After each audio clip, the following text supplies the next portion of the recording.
Silverback. Just waking up, waking up to Juice Radio. Kool-Aid in my cup. Check out my melody. Check out my melody. Y'all don't get it, forget it. What up, melody? Radio for indie or industry, R&B, EDM or MCs. Hip hop, send in your MP3s, EP singles or full CDs. Straight to rotation, cut loose. What's that radio station? The Juice. Hey, this is Kool-Aid. And when I'm in Minnesota, I listen to the radio station, The Juice. Like you should.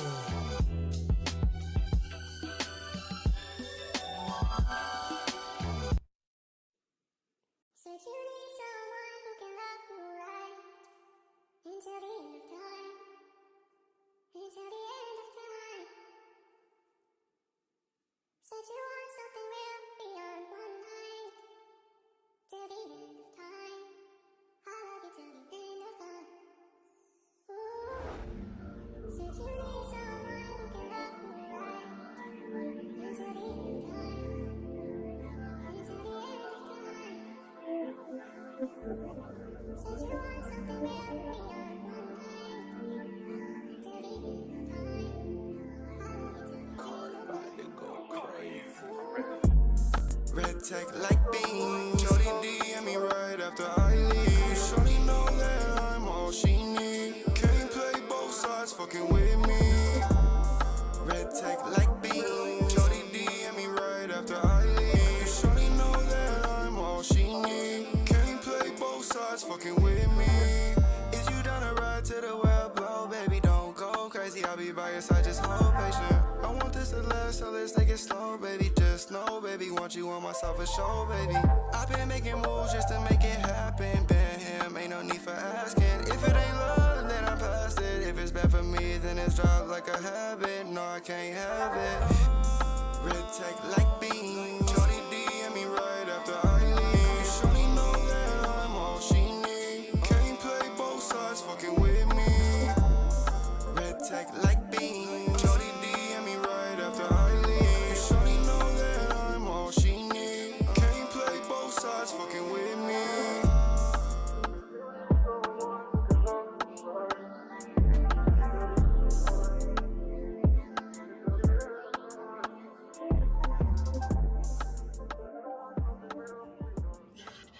OT Swayze right there, y'all. All she needs.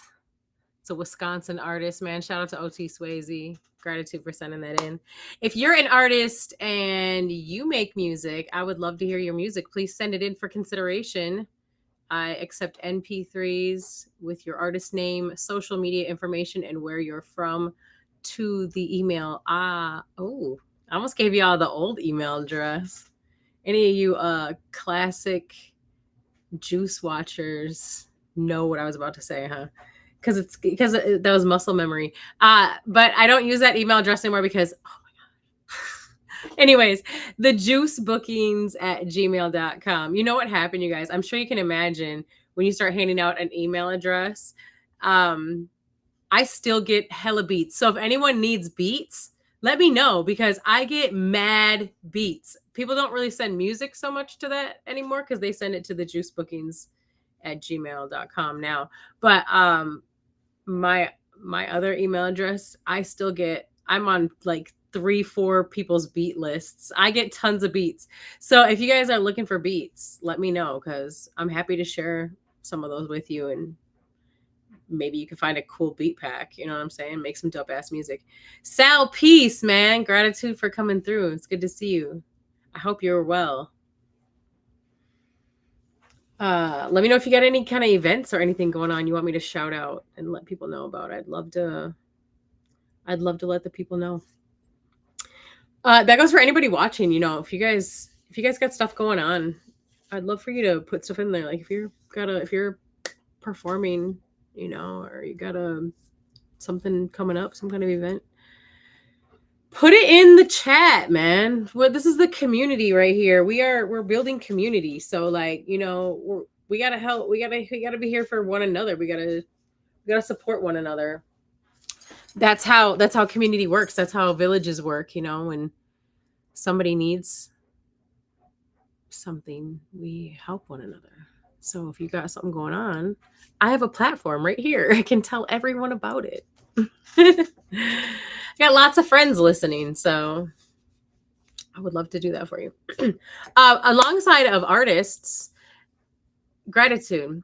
Alongside of artists sending in music, if you have a business or an organization, you would like to get on the juice and do an interview, talk about what it is that you do, I'd love to have you on the show. I'd love to have you come on and talk about it, because that's how we support each other. Is we got to know what people are doing, what they got going on in order to support it, right? So hit me up, send me a bio and the name of your business or organization, maybe of both.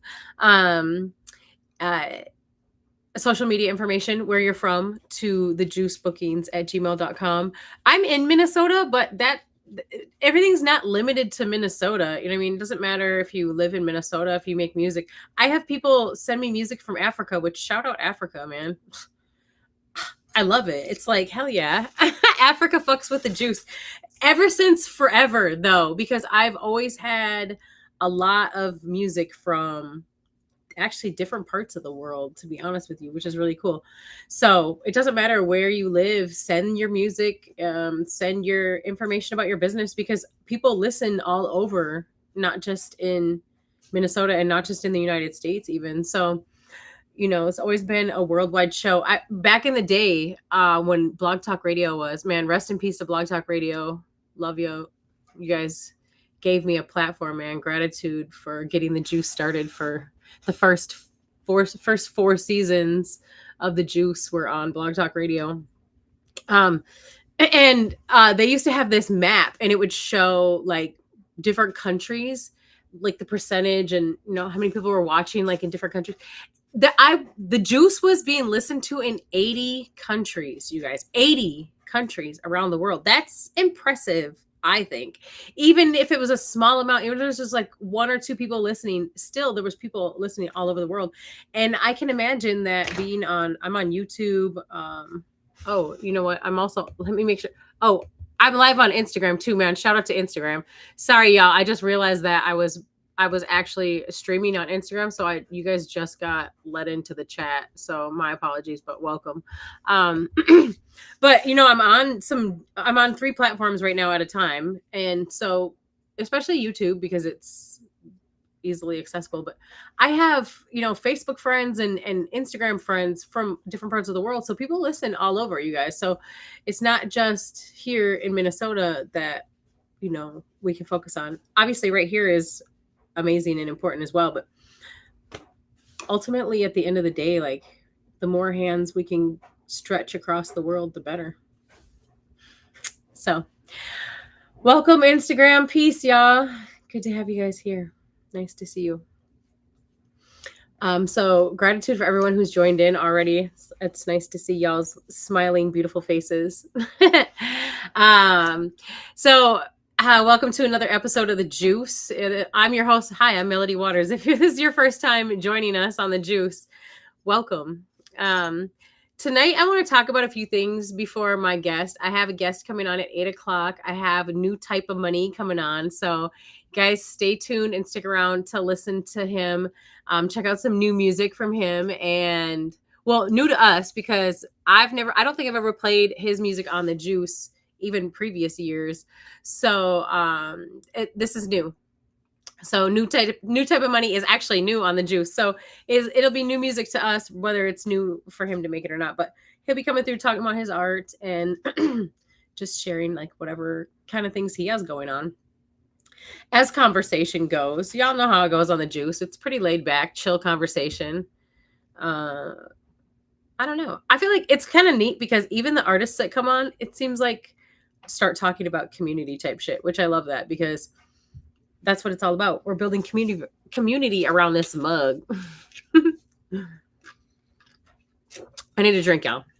My mouth gets dry because I'm talking a lot, and because, I mean, let's be real. So today I want to talk to y'all about a couple of things. I want to talk a little bit about Healing. This is something that I never really have talked about a lot on the juice, because normally I'm interviewing. So I'm letting other people talk a lot. And these mellow moments kind of give me an opportunity to talk with you guys more about things that are beneficial to all of us. And hopefully I can help make a positive impact in the community, because that's my job. It's why I'm here in the world, is to build community, to make an impact, to help other people heal, to help you remember who you are, So part of what I'm going to be doing in the show is talking about community, also talking about healing stuff, different things, my topics during the mellow moment won't necessarily always be the same. So I hope you guys enjoy the things that we talk about, and hopefully the goal is that you get something out of it. You learn something about yourself, you learn something in general, or hopefully you get something out of it. It's just about creating impact for me, even if I can just help one person, because that creates a ripple effect. You help one person, man, one life being changed changes many lives. It doesn't matter. There's no way around it. There's just no way around it. So let me check in real quick with our friends here. What do you got? Can't stick around long, but I'd like to hear more about what you do in your initiative. Please message me and let's set a time. Sounds good, Felicia. Gratitude for stopping through. Appreciate, love you. Peace. I'll connect with you sometime today or tomorrow. So tonight I want to talk a little bit about healing and like, what is that? What does it look like? Why would you want to heal? How can you heal? Things like that. I made a video a while back, a YouTube video, and I haven't posted it yet, mostly just because I keep forgetting. You guys, honestly. So, excuse me. I have a video to post actually on YouTube, and I'll be doing that. And it kind of goes over this type of stuff too. So this, for anyone who sees that later, there might be some stuff that's repetitive in there, but it's all still going to be really good, and it's timeless. This is something that people can look at anytime and it will be relevant. So the importance of healing, like, why would somebody want to heal? Everybody goes through things in their lives. We all deal with trauma in our life, whether it's something that happened to you when you were a child, whether it's something that happened to you when you were in your mother's womb. Sometimes people are carrying traumas from past lives or from ancestral traumas, like things that your ancestors did, and they never repaid that karma, so that karma gets passed down. And to some people, this may sound like some out of this world woo-woo shit, but I feel like if you resonate with me, you probably, at least even a little bit, can be like, okay, I can fuck with this. So, just let me cook. So we all deal with trauma. And even to this day, as adults, if you have a job, if you have a life, if you have children, if you have a spouse, if you have a significant other, if you are a brother, a sister, an aunt, an uncle, if you're a human being on this earth, you at some point or another will deal with some form of traumas.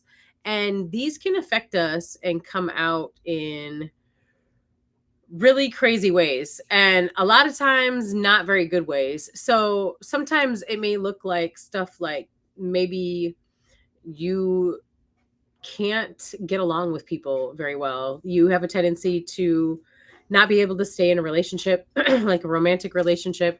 Don't really keep friends, or you fight with your friends a lot. Things of that nature.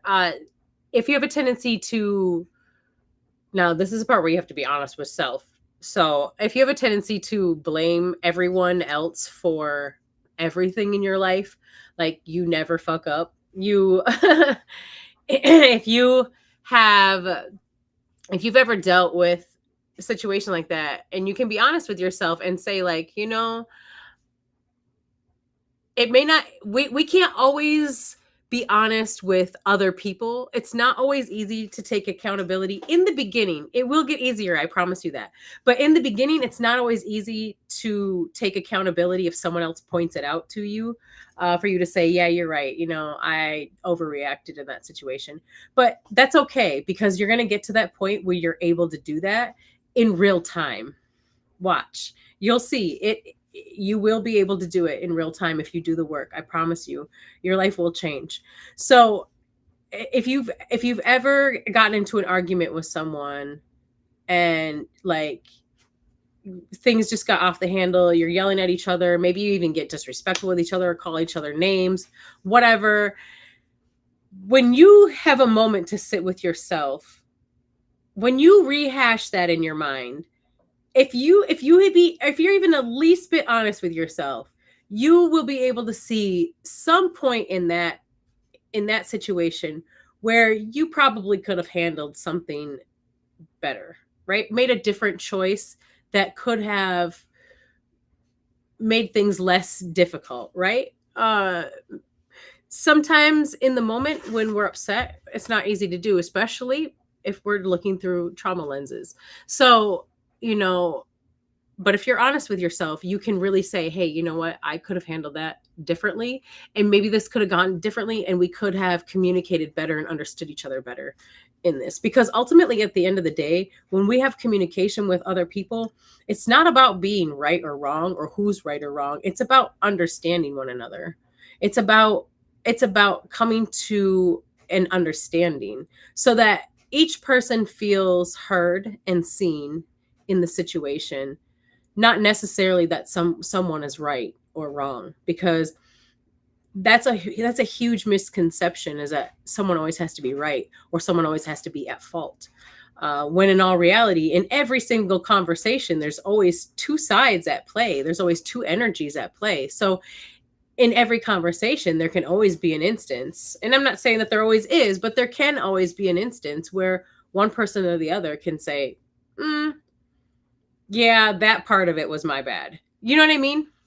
So that's really where it begins, is to be able to self-analyze yourself. So if you've ever been in a situation where you've had that happen, or if you've ever been in situations where you started to notice like a pattern, like, man, I can't keep a significant other around me, or I don't want to be with any of these people because I can't get along with them ever. If you can never get along with anyone, if you fight with everybody at work, if you do you see, like, if there's always trauma and turmoil around you in your life and it just seems to follow you everywhere you go, there's a good chance that you are living through some traumas.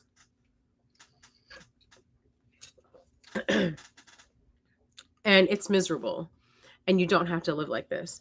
If you have anxiety, if you for no reason just start having panic attacks, it's a good chance that you are you have some traumas that are in your body or in your energy space that you need to clear. If you suffer from depression symptoms a lot, if you notice that you deal with that a lot, now, of course, there's other scenarios that can happen. I'm not a doctor, so I'm not giving medical advice. I'm only telling you from my own experiences and from things that I have witnessed with other people in my life and in the world. So do know that if there is if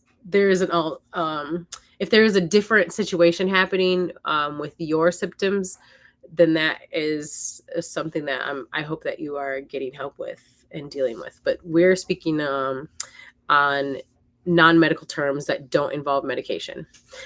So, which, if you would like to talk with me about that separately, I would love to have a conversation with you. If you're somebody who feels like they are on medication and they don't want to be on medication, I do deal with those types of things with herbs and with teas and with holistically with meditation and other things that I'm happy to help you with, because I myself used to have those same types of symptoms, and I have had my own journey with that. So I can be of help in that situation with anyone who is dealing with that. But I will say that a lot of times these psychologists and psychiatrists will diagnose people and have them just put onto drugs without other avenues being expressed or other avenues even being attempted to be used. And that's by design, because the more they can get people hooked on their drugs, um, the more they can control people and have them hooked on more drugs. And it keeps people sick. And it's easier to control people who are doped up on stuff that is keeping them like a zombie, because a lot of that shit keeps people like zombies and does not allow them to feel anything, let alone sadness. Forget sadness. Do you even feel joy? Do you get a chance to feel joy? And I'm not saying everybody goes through that, but a lot of people do experience that with those types of things. So anyways, I digress. But if you deal with, depression symptoms, anxiety, social anxiety, always feeling like you're blaming everyone else all the time, if you lash out a lot and don't even allow yourself to think before you react, you don't respond, you just straight react, these types of things can all be signs of having trauma. If you are hypersexual, male or female, I know everyone says, oh, that's just how guys are. No, it's really not. It's really not. It's not normal for someone to be hypersexual. Sexuality is normal, yes. Hypersexuality is not normal. And also not wanting, being a fear of being touched and things like that. These are all signs of traumas. So if you have things like this going on in your life, that is why you would heal, because you don't have to live like that. You don't have to live feeling miserable, and you don't have to live in fear, and you don't have to live in anxiety, and you don't have to live in depression, and you don't have to have shitty relationships with friends and in romantic relationships. You don't have to. You can live a happy life and be at peace and have great communication and have wonderful relationships with other humans. And I promise you, it will change your life, and in the best ways possible, in so many ways. Because once you start healing, and this is another part of why, is once you start healing, you begin to see things in the world differently. You see conversations that you're having in a different light, because people who are looking through trauma lenses are going to be looking through this vision of all the terrible things that happened to them. And instead of looking through like, what is this person actually saying, they're hearing like the little kid who was told they were, never going to be anything, and then could never amount to nothing, or was treated like they were useless, or was abandoned, or so on and so forth. There's so many different traumas, but the person who's unhealed is hearing through that child's muddled, perspective of the world and of humans.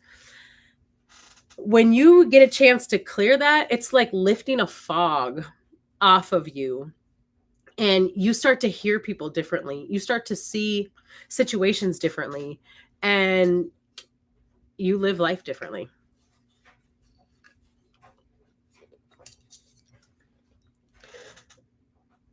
I will tell you, like, I used to think that I loved myself, and I used to think that I was happy. And I used to think that like the depressive like ebbs and flows were normal. And I used to think that it was like normal. I never thought it was normal, but it was normal for me because it happened for my whole life. So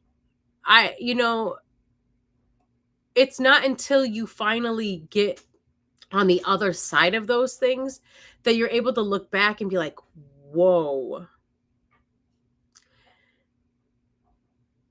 that version of me really didn't know anything different. See, because you don't know what you don't know. And so if you've only ever lived that life, you're not going to even realize until you start healing. And I'll tell you what, when I started healing things and started getting out of these trauma lenses, I started realizing how unhealed I actually was. And the more you heal, the more you realize there's a lot of shit to heal. But it's worth it. It's work, but it's worth it because ultimately you begin to feel real, true, authentic joy, and you find your real, true, authentic self, and you're able to express yourself because you stop fearing what other people think. Because my whole life I never cared what other people thought. I never feared what other people thought, right? Or so I thought, until I really started not caring what other people thought. Like, to this moment, even I feel like I still dive deeper into not caring what other people think, and not letting that affect me in any way, shape, or form. And that's the beauty of this, because the more that we grow, the more we become more powerful in who we are and able to stand in who we are. And excuse me, the more powerful we stand in who we are, the more we're able to shine our light for other people to see.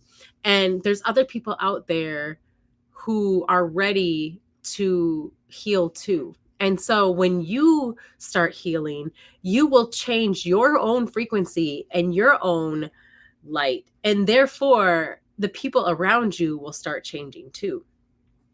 They can't help it because everything is energy, and energy is everything. So when you're starting to shine this beautiful energy and have this frequency shift, the people around you's energy is touching your energy. So it has no choice but to start to change. What show was that? There was a cartoon when we were kids, and it was like something started to change to gold, and it was like it started to spread, and everything started turning to gold. If anyone remembers what that is, please put it in the chat. But that is a similar effect. But everyone doesn't turn into gold and like can't move. In this in this instance, everyone is like brought back to life again, and the color comes back to their face, like they go from being stone into being life again. And man, the peace that you find in it. And that's really why. Uh what does it look like to heal? It looks like it looks like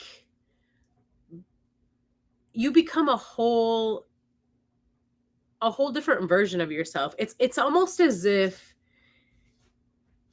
you are trapped inside this box, right?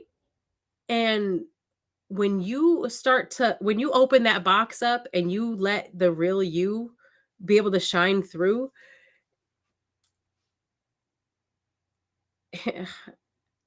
it's like you become a different person. And you're not a different person because you're still you, but you are this happier version of yourself. You are a lighter version of yourself. You start to notice that all of those symptoms that you had, whether it was anxiety or depression, or, constantly needing to be right or finding reasons to blame other people, you start to let go of those things. Um, and you start to find compassion. And it looks like self-awareness. That's where it really starts. You start to look within yourself and say, where does this come from? For example, and this is kind of like getting into how to start too, but for example, like if you have anxiety, I'm going to use anxiety for an example, because I know I see this a lot on social media. I'm in some holistic groups and stuff like that, and I see that question a lot, and to the point where I honestly need to write up a little excerpt that I can just copy it and paste it, because there the thing about anxiety is that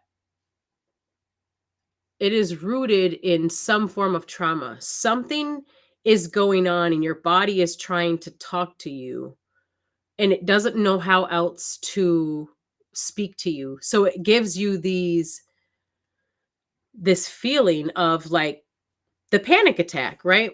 And I will tell you that that's not always the case, but when you're not healed yet, that is the case. Once you're healed, when you have those feelings are a gut intuition, and that's something different. And we'll talk about that another time. But right now, we're talking about when someone has actual panic attacks on a regular basis.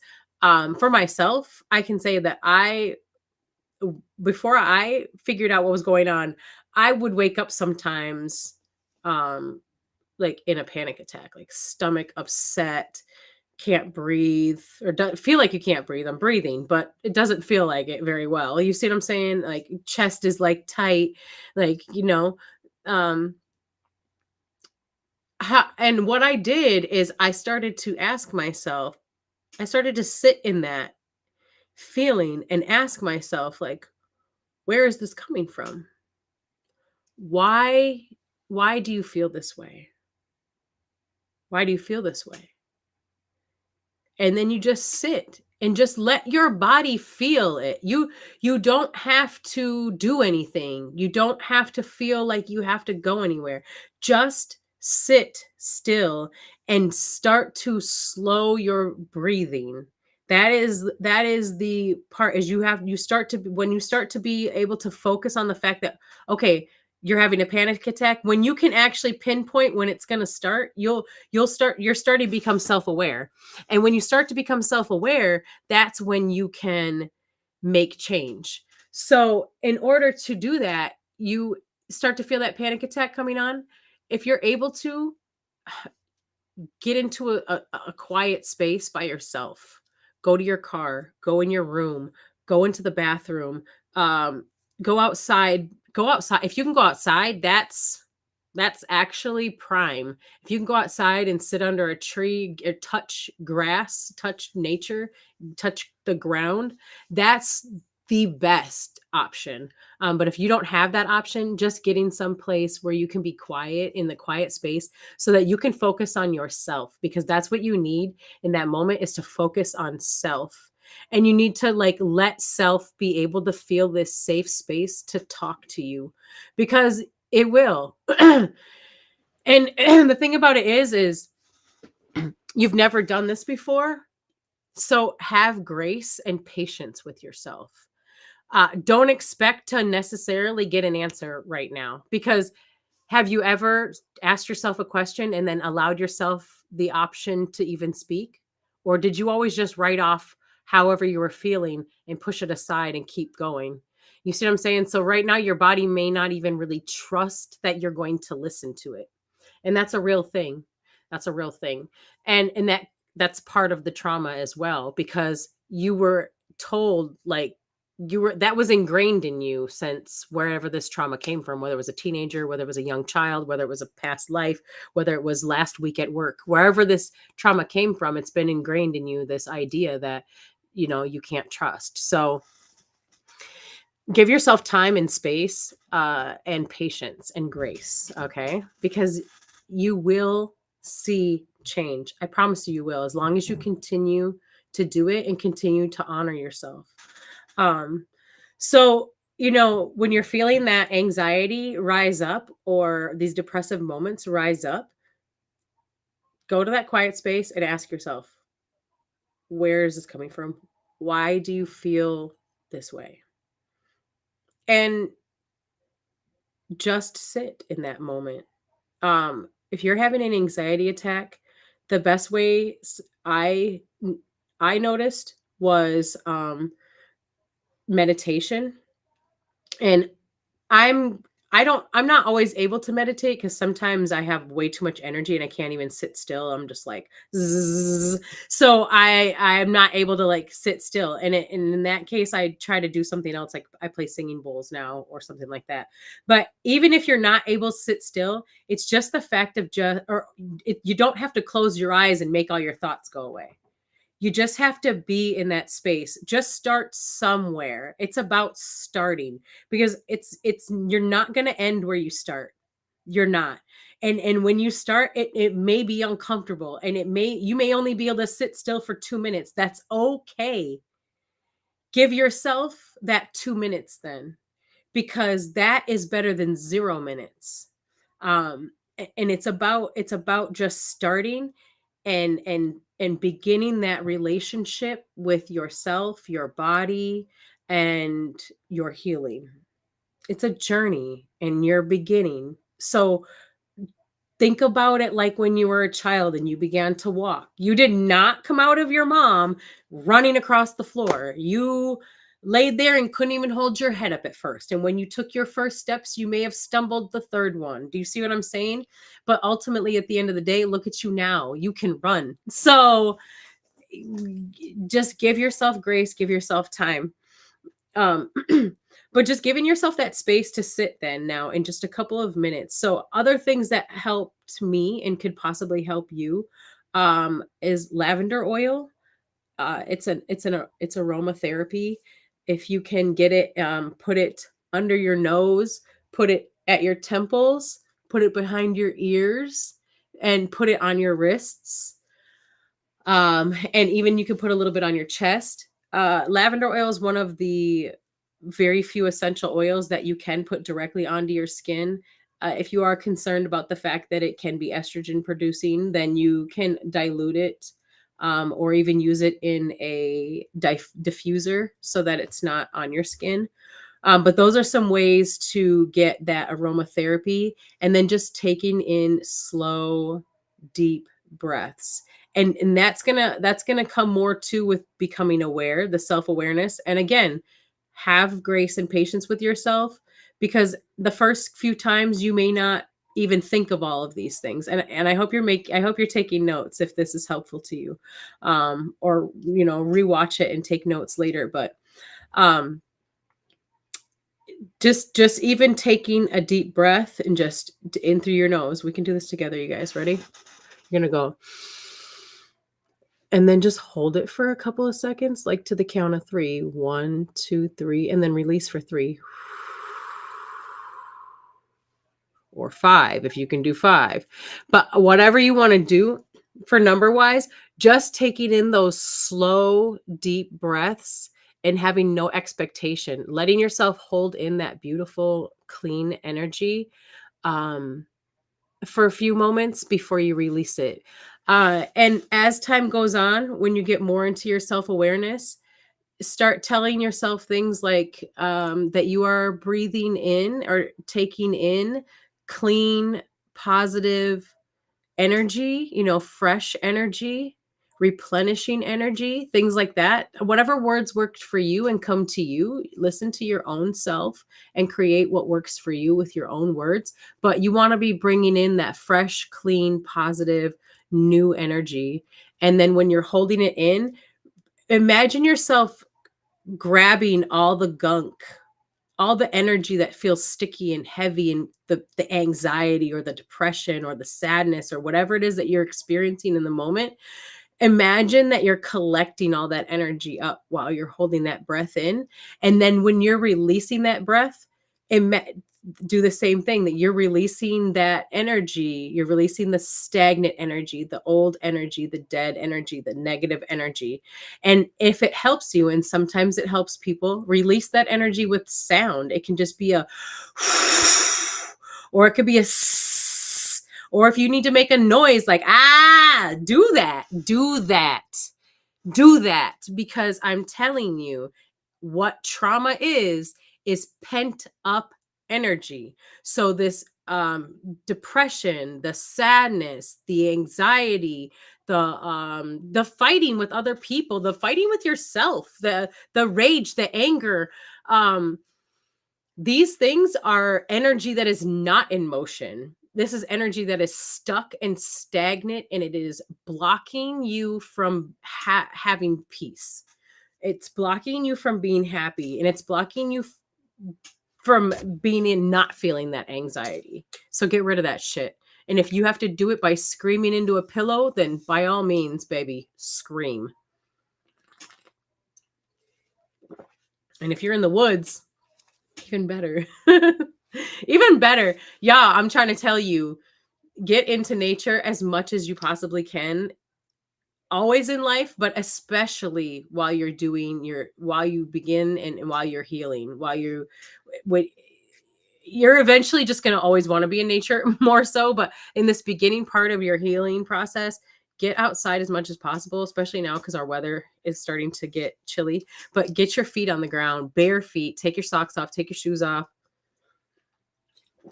touch your toes to the earth and ground, because Mama Gaia is healing. She's healing. So that's what it looks like. It looks like, doing this real inner work. And here's the thing is that, when you ask yourself questions, I want to, it's a warning in a sense, and that is, be mindful that you will receive a message, you will receive an answer, whether it's in the form of a dream, whether it's in a form of you just having memories of a moment in time that was traumatizing to you. Sometimes you may not ever get a memory. You might just get a feeling and know that you need to release it, and release it, cry. I know, right? I said it. Cry. I'm going to tell you something else that's probably about to fucking blow your mind, and that is that crying is not a weakness. Oh my God. Wait, I got another one for you. Sit down. If you're not sitting down, have a seat. Men, it does not make you feminine to cry. And crying is not have a gender. I know. It's breaking news, you guys. It's fucking breaking news, but it's true. Okay? It's true. And I'm going to tell you what, the reason that was ingrained into our heads, because I'm a woman, but I was also taught that crying was a weakness. And it took me a really, really, really long time to cry without reprimanding myself, because I grew up in one of those, like, I'll give you something to cry about households, right? Or shut the fuck up and quit crying, because God forbid you should make any kind of noise because you're sad or in pain, or, but crying is something that actually releases that emotion. And so, even as children, here's the crazy shit. If we had been allowed to express our emotions and feelings as children, whether it be crying or screaming or throwing ourselves on the ground sometimes, whatever we needed to do, those emotions that we were experiencing, if we had been allowed to express them, we would not have had trauma, because that is how we relieve ourselves of trauma and holding on to stagnant energy, is by emotion, energy in motion. And that is crying, screaming, all these things. These actually remove these traumas from our energy space and allow us to move forward without holding on to it. So when someone is allowed to have their feelings and their emotions, they don't hold on to the trauma. And you'll notice that as you go through time here too, that when you have conversations with people, oh my God, you guys, I experienced this myself not that long ago. And so I'm just gonna I'm gonna explain it to you a little bit. When you have a conversation with someone, yes, crying is healing in most all situations. Because I will say, any situation you feel the urge to cry, it's healing. So if you feel the urge to cry, you should cry and let it go, because you are releasing that emotion, that trauma. But conversations with people, when we allow ourselves to have conversations to the point of, even if we are yelling at each other and upset with each other, but when we allow ourselves to have conversations where we're both heard and we come to the point of resolution. And again, resolution does not mean that one person is right and one person is wrong. Resolution means that both people feel heard and both people feel understood. That is resolution. And then everybody wins. when you allow yourself to come to conversations to come to the point of resolution, even when they are in disarray at some point, you will not hold on to that trauma and that energy. However, if you do not allow your conversations to come to the point of resolution where both people feel like they were heard and seen, and you're able to walk away in a more of a like, okay, yeah, this conversation, we got to actually have a conversation, and it comes back to the calm point. If it doesn't get a chance to come back to the calm point and everyone gets to speak and feel heard, then all parties carry that energy with them. And you'll know that it happened because you'll sit and ruminate over it. You will continue that conversation with that person, whether out loud or in your head, thinking of points that you should have said, things that you should have did, whatever the case may be. And that's how you know that you took the energy with you and you actually, in a way, created a trauma. And that has to be healed. Either by yourself or with that person. It has to be healed because that energy has to get moved and it has to be resolved, or you will carry it with you. And when you carry it with you, what does it look like when people carry trauma with them? It looks like disease. It looks like tumors. It looks like cancer. It looks like addiction. It looks like alcoholism. It looks like food addictions or food anti-addictions, as in like people who will not eat, like eating disorders on both ends of the spectrum, either eating too much and having gluttony or eating not enough and being malnutritioned. Those are all things that people do when they're still holding on to trauma. It looks like, again, shitty relationships. If you're someone who your partners are toxic after toxic after toxic after toxic after toxic, it's because you are meeting the same lesson over and over again with a different face. And you will continue to do that until you heal whatever it is in you that is still attracting that and is still accepting that for yourself, because that means that you have something you're holding on to. And a lot of times, I'm sorry to say, it's going to be a figure in your life when you were growing up that you are repeating a cycle with. So for example, even if you're not in a heterosexual relationship, even if you're in a same-sex relationship or however the dynamic looks for you, there is still a feminine and masculine aspect to the relationship in most cases. Again, not everyone's looks the same. So this is just a general blanket statement and in no way to disrespect anyone's unions.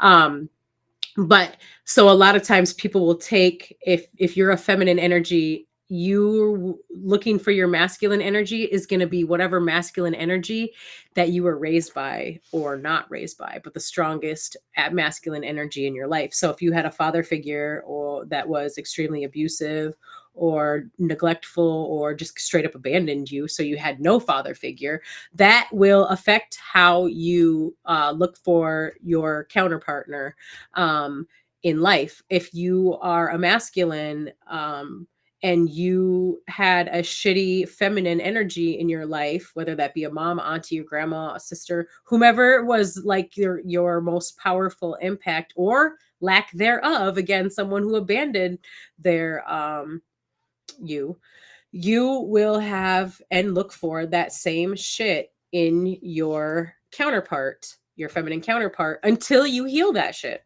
Until you heal that shit, you will forever be looking for that in your partner. And it's subconscious. That's the most fucked up part about it, is that you're not like, oh, let me go find this abusive freaking person in my next partner. No, you don't look for it. You don't purposely seek it out. You subconsciously accept it. You subconsciously attract it because it's your mirror.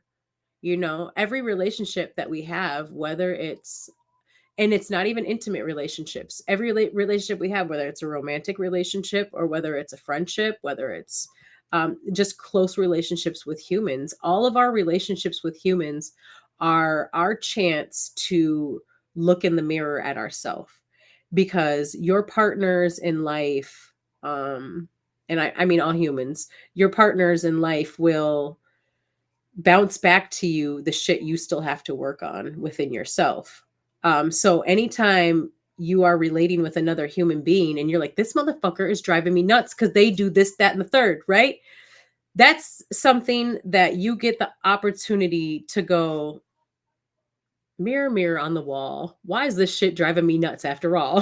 Because you get to learn. You get to learn because that thing is triggering you. And I'm not just talking about things that annoy you, like simple, and I'm talking about something that triggers you. And that trigger is an opportunity to look at yourself and say, okay, what inside of me is being triggered by this and why? Because then you get to grow. You get to grow and you get to heal from that situation. And shit, you're gonna find out a lot of times that you were dating the same person over and over and over again with a different face. But that changes. That changes. And over time, you will begin to develop a healthy relationship with yourself. And when you develop that healthy relationship with yourself, it will shine in the other relationships that you have as well, whether it be with family members or romantic relationships, friendships, your children, whatever. You will begin to develop more healthy relationships with them. And for me, I want to say that a lot of what healing does is it builds compassion inside of you. Because when you start to be able to have compassion for people who hurt you, even if you don't ever get an apology from that person, you it changes you. It changes how you see the world and how you see other people. And that's why they don't want us to heal, because it's powerful. You know, we have been conditioned in our lives to be put through so much trauma before we're even born, let alone our growing up years. So by the time we get to be adults, we are so far behind spiritually and as humans amongst ourselves with each other. We're so far behind that we don't even realize it. And it's tough because they have us vibrating in a low frequency on purpose. People will turn to things that keep them low vibrational because that's what they offer you. And healing is one of those things that you rise above all that shit that they try to put you down with. And once you start doing it, you don't want to stop because you start to see the change. And you start to see it in other people. You start to see other people like, oh my God, that person does not love themselves. Like that person is unhealed. That person has trauma. That person has been hurt and they need a hug, bro. And when you can start to see yourself, your unhealed self in other people, the unhealed version of you in other people, you have love and compassion for them. And when you have love and compassion for them, you can start helping them heal too, because you'd be surprised how much just your love and compassion can start healing them, and they can begin to do it for themselves. And when people see you healing, especially if you've gone through some pretty crazy shit, because I mean, we've all gone through shit, but let's be honest, there's some levels to it. And you can help other people. And y'all, we need each other right now more than ever. And the more that we can heal, the more we can see how much we need each other, and the more we can come together, the more we're able to see who the true enemy is and how we've been lied to and we've been tricked.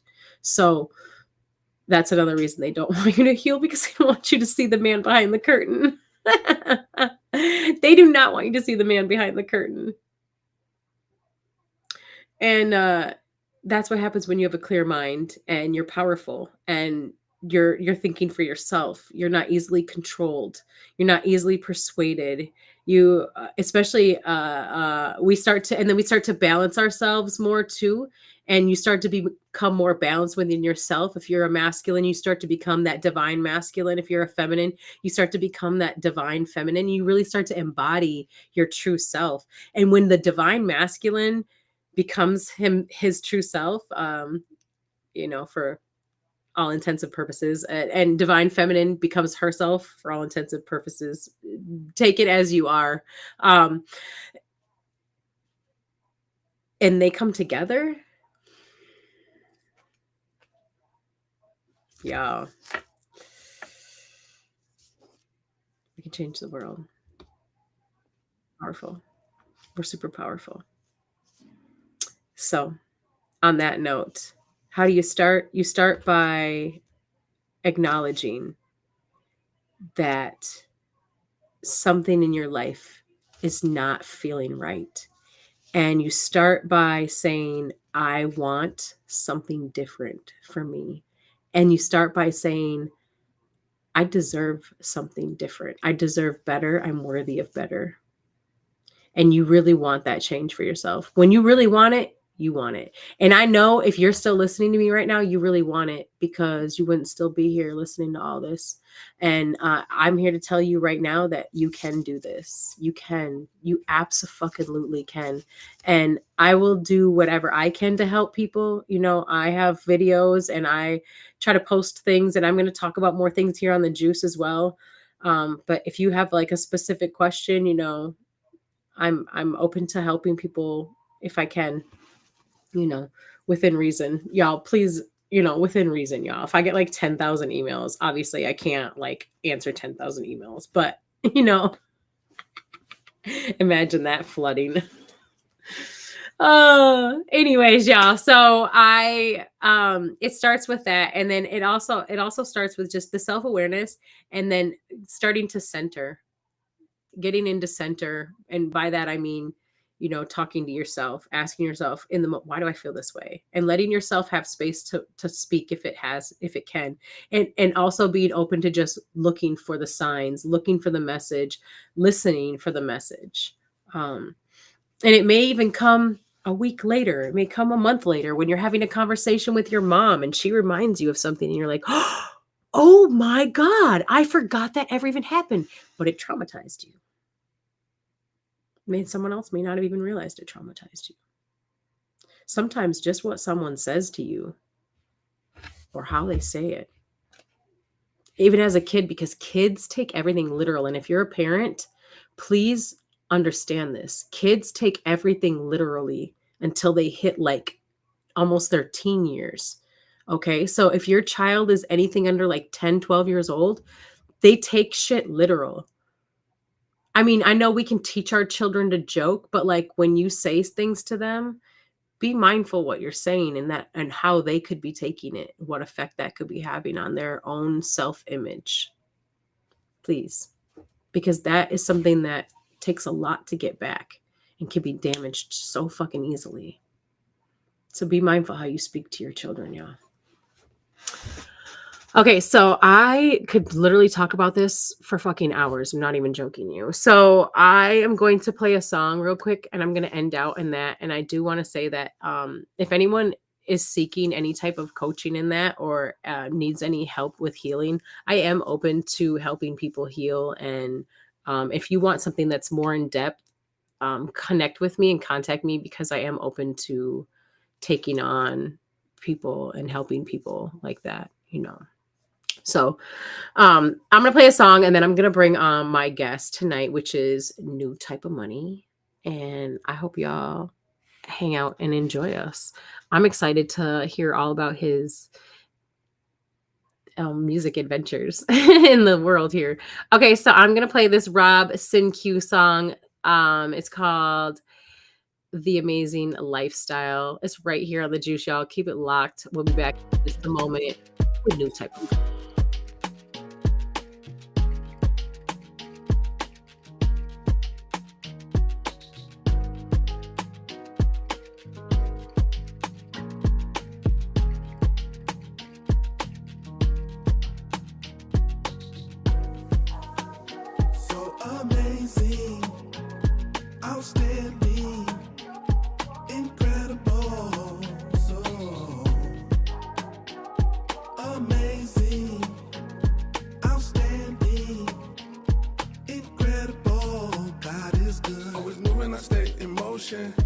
Staying busy and Living water, it be the potion, refuel. Fire inside, ignited. In the present, I am delighted. For the future, I am excited. Negativity not invited, nah. It irritates me when you complain. See a need, feel a need, don't be a lame. To get to glory, there will be pain. From surrender, I will refrain. Overall, I know I'm blessed. Let the whole world know I'm blessed and highly favored. Amazing, yeah. So amazing, outstanding, incredible. So amazing, outstanding, incredible. God is good. Wake up in the morning and it's just praise. I got the feeling this is gonna be a blessed day. All glory be to God, be the best way to live. It's a lifestyle, not a catchphrase. My attitude is I'm unstoppable. Gratitude makes optimism possible. Want my soul pure gold, that's the pinnacle. Finna show that the flow cold like the winter snow. Minnesota weather be dipping and tripping. That's why, Rob, I be dipping and tripping. Quick to vacate, get away any day. On another flight, you would think I'm in the NBA anyway. As I roll through the neighborhood, thinking about how to do more for the greater good. I'm just trying to do what my savior would till I pass away in the minute box made of wood. Amazing. So amazing, outstanding, incredible. So amazing, outstanding, incredible. God is good. I must take this praise break just to say thanks. Appreciate your love and your peace. All things you allow me to see.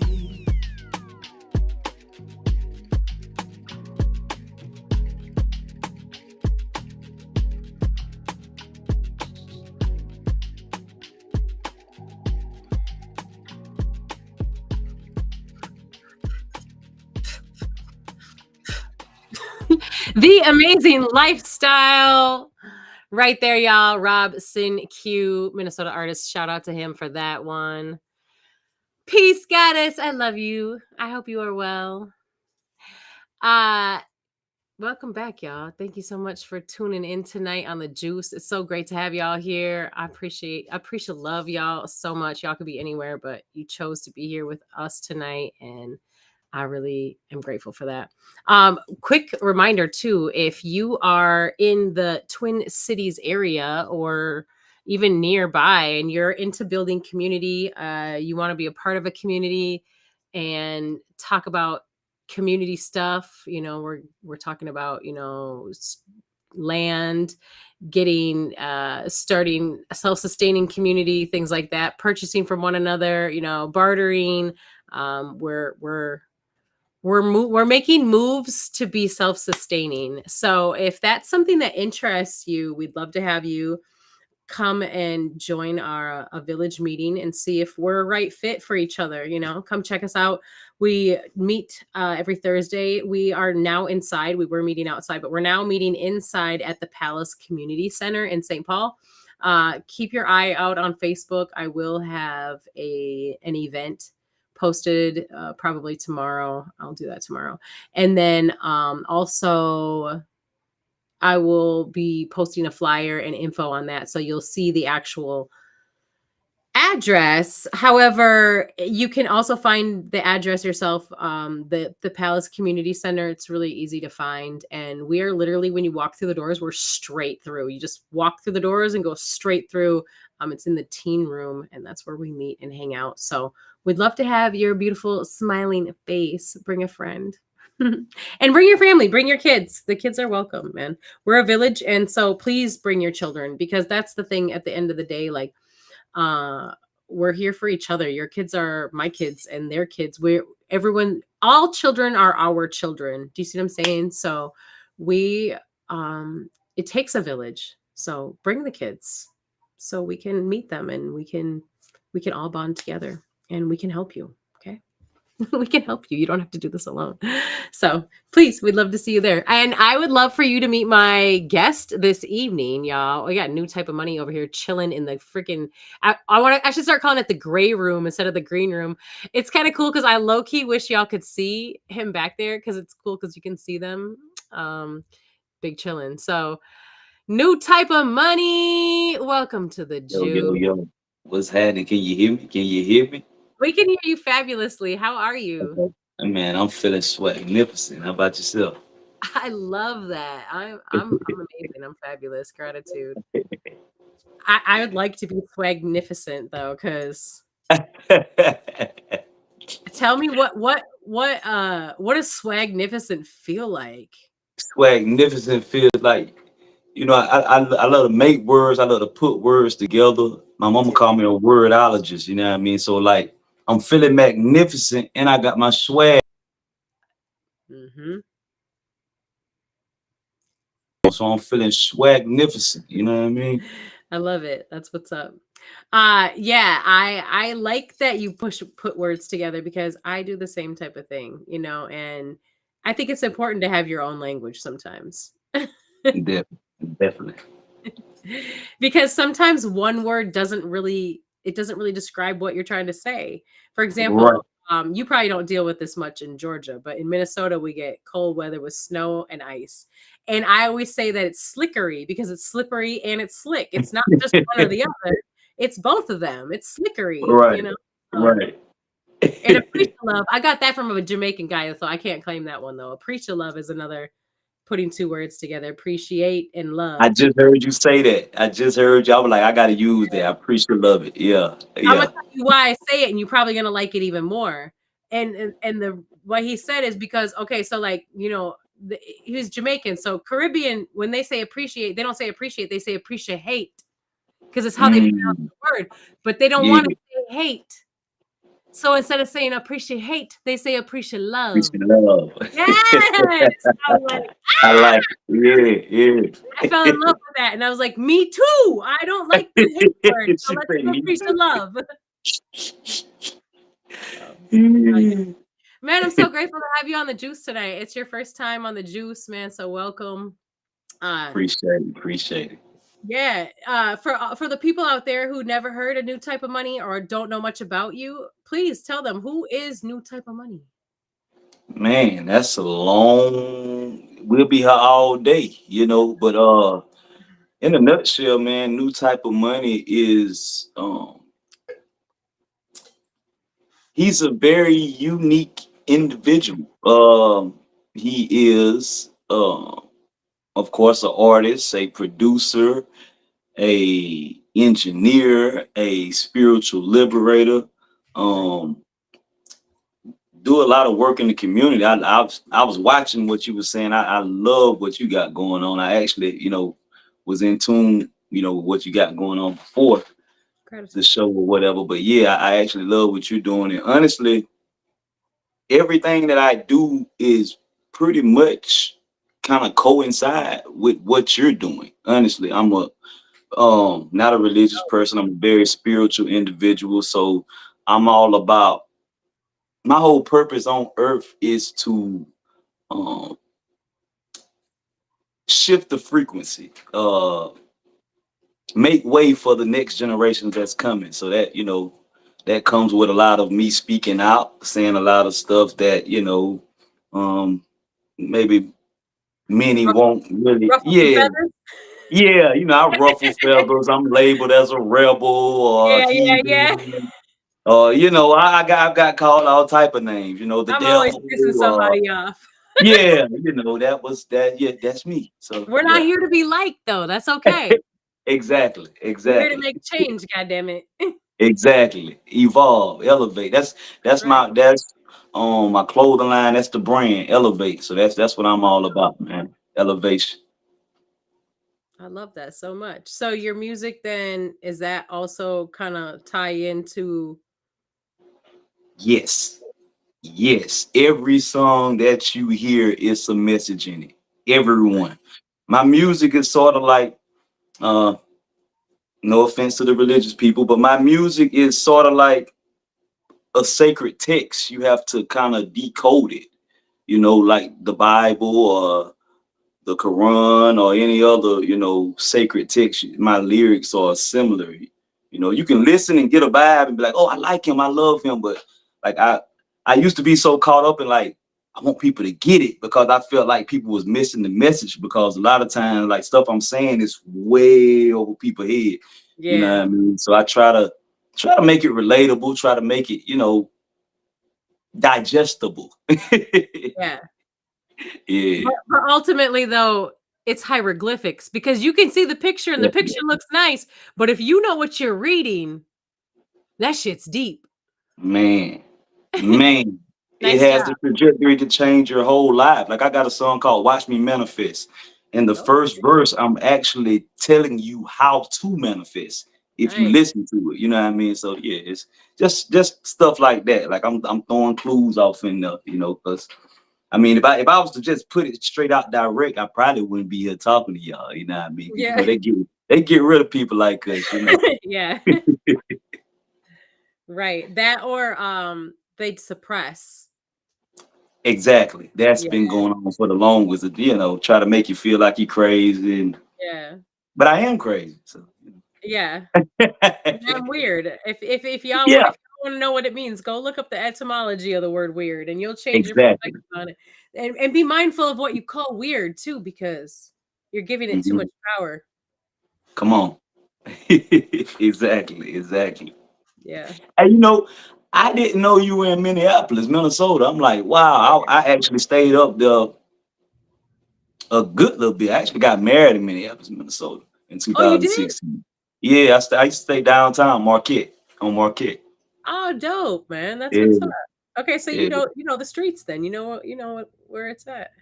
Yeah, it's just too cold. It's Yeah. too cold. You're originally from Georgia. Yeah. Oh Hmm. yeah, yeah. No, you hate it. I can understand you did not like it up here. It- yeah. He's like, because here's the thing is I lived in Florida when I was younger, and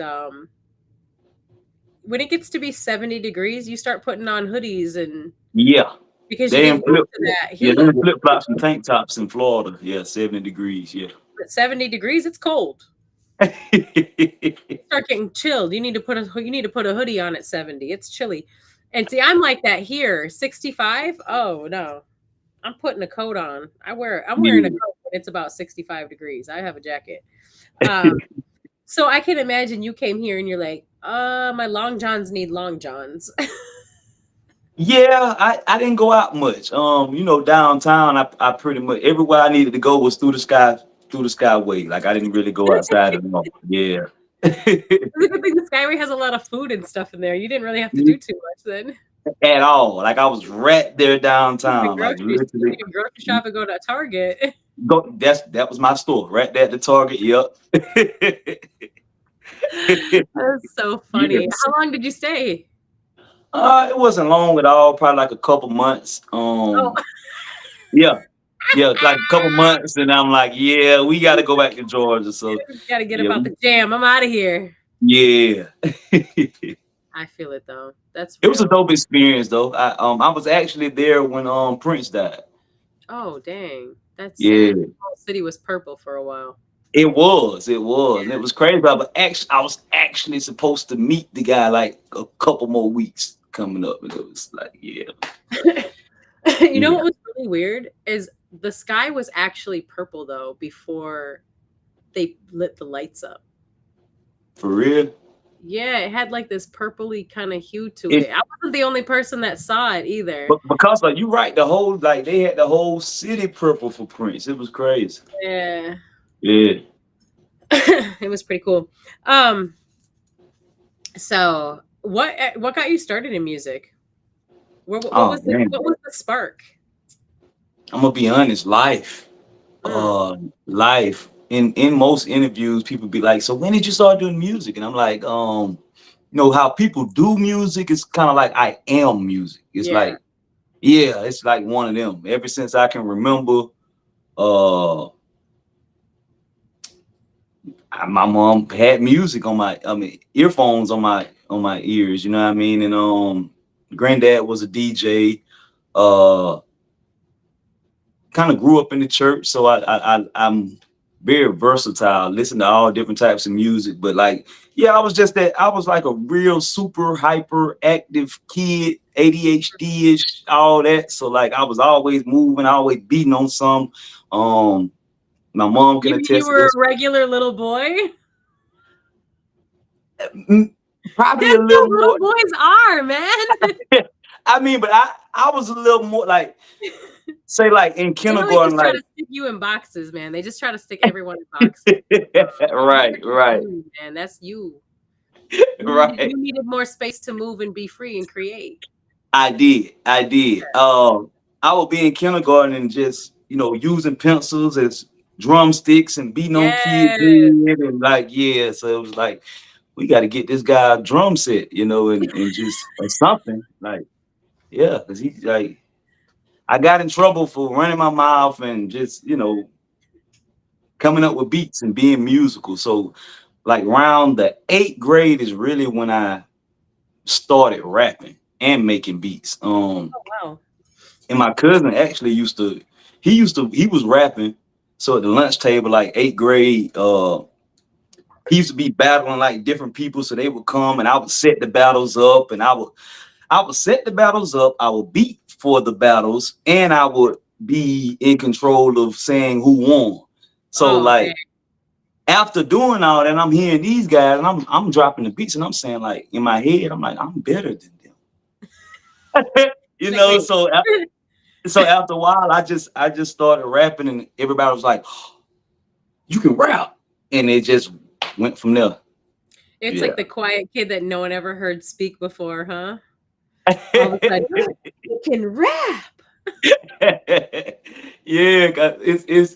It's amazing. 'Cause like I say, at 13, I started rapping and making beats, but I more so was producing because like I kind of saw early on, like the person that people see all the time is not the person cashing the big checks. So I always wanted to be the behind the scene guy. Like, even though I was very popular in school, I didn't, even now, I guess I kind of haven't quote unquote made it is because like I never wanted what people chase, if that Yeah. makes sense. Like people wanted to be the popular kid. And I Yeah. was the popular kid and didn't want to be the popular kid.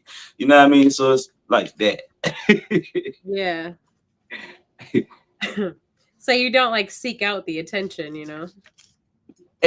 As crazy as it sounds, no, but I've always got it. It's like now I know who I am. I like notice I didn't put artist down. I put spiritual liberator. It's like I'm a earth angel. You know what I mean? So Yeah, like yeah. that's what's up. So yeah. Hell yeah. So you down here, you over here changing the planet. Trying to. You have a mission, man. You got a mission. Trying to. I'm just ready to go home, honestly.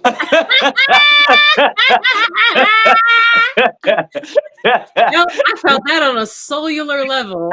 You feel me? Like this is not my home. You know what I mean? Earth is Earth. You know what I Earth's mean? cool and all, but Yeah. shit's I real just as do. hell. Yeah. Like yeah. I want to go home. I want to. Yeah. For real. I've been saying that for a long time too. I feel like See, you get it. You know I what I mean? do. You get. Average people would think we're crazy. Like, what are They they do, talking about? and Like. if they're listening to us right now, they already what the fuck are they talking about? Go home. But the people out there who know what we're talking about, they know exactly what we're talking about because they want to go If home. you know, you know. If you know, you know. Oh man. It's crazy because you have to it takes conscious effort to find home within self so that you Right. can at least feel part of being at home because man, it can feel really that calling sometimes is strong. Overwhelming. Yeah. Oh, yeah. Sometimes it's like come pick me Long. up, mama. Yeah, man. So it's like when you actually find people that get it, it's like, whew, like Yeah. wow, It's almost like damn. you could take off the costume for a second and breathe. Right, right. Whew, I don't gotta pretend to be normal. Shit, that shit sucks. It's God, exhausting. It's it is exhausting. exhausting. Yeah. Yeah, it is.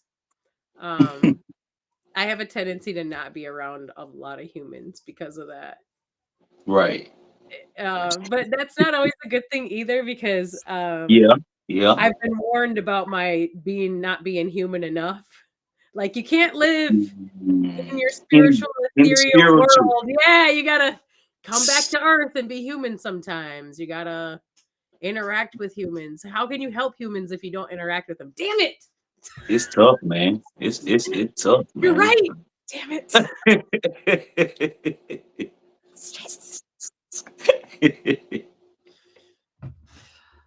Shit. But the isolation is needed sometimes. For those of you Right. out there, you are stepping into your isolation. If you're in your healing stage, that you're stepping into like, these are not my friends. I hate my family. Sorry, I don't. I'm getting. You guys. I'm phasing out the word hate. So if I if I stop myself with that a lot, it's why I'm doing it. Is this something that has been trained in my brain for so long? Now I have to untrain it. So I apologize, and it's because that word is way more extreme than what we realize, and Right. I don't want to use words like that. Not in that Right. sense.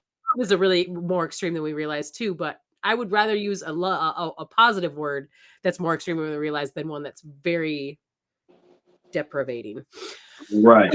Um, but like I am Strongly dislike. strongly dislike. I forgot what I was saying because I went off on that tangent. But yeah, y'all get it. Look, And you saying you should maybe strongly dislike your family or yes, we friends. feel these That's the ways, right? process. That's Process. the first thing you're gonna go through. Yeah. Finding out who's who. Yeah, and you start to be like, "I don't like this anymore. Yeah. I don't like doing this. I don't like watching this. I don't like how this makes me feel. I don't like you." Mm. And that's okay. And if you feel like you're going into isolation, allow that because that time is very healing and it allows you to actually here's the thing is most of us don't even know who the fuck we are. Like legit. Say that again. We don't. We spend our Mm. whole lives projecting who we think we are so that people will like us or pretending to be somebody we're not so that people won't hate won't want to hurt us or Mhm. whatever the case may be. Depends on the traumas you've went through, but we all have things that we keep from the world. And we start to mold ourselves based on little pieces of things we see in other people and then that becomes the mask we wear. But when you start to get rid of all of those people and those chunks of the mask start to fall, you find out who you actually are and you get to be your authentic self. Mm. So you need that space to peel all that shit off and get rid of all everybody else's energy and just sit within your own and even see what does your energy even feel like? What do you like? What Thanks. do you not like? What are your goals in life? Go in your isolation. Just yeah, I've been there for a long time. And that's You too? a long time. God. Like since like 2018, I've been in isolation mode. I went in lockdown pre-COVID, okay? They didn't Yeah. lock me down. it's it's like 2013 for me, so Oh shit. yeah, just imagine. Just imagine. You feel me? Oh man. See, it would be it's too bad you're so far away now. Because Right. the village that I started and people and I say I started it just because I birthed the idea, but the people make the village that are Right. joining. They Yes. make the village. I'm not a village by my damn self. In my own rights I am, but not like this. Right.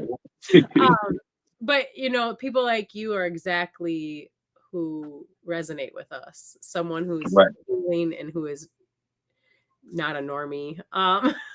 You know, Yeah. we're a special group. But that's something that you could start in your own community too. Mm.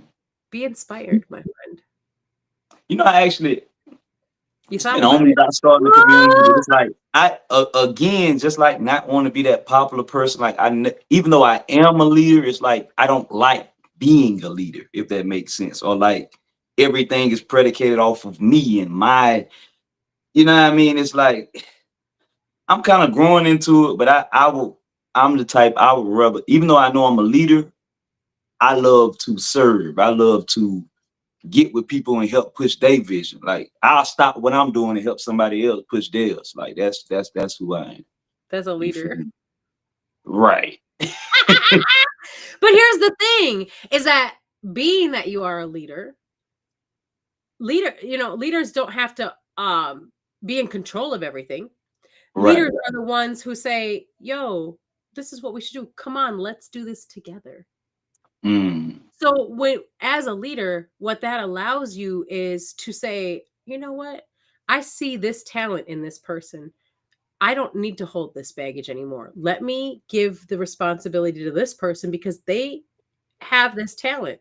So being the leader allows you to really be able to nurture your people, your community, and give them, excuse me, I have a hair, y'all, the responsibilities that you've been carrying all this time. See, that's the thing is that we as leaders have a tendency to also try to carry everything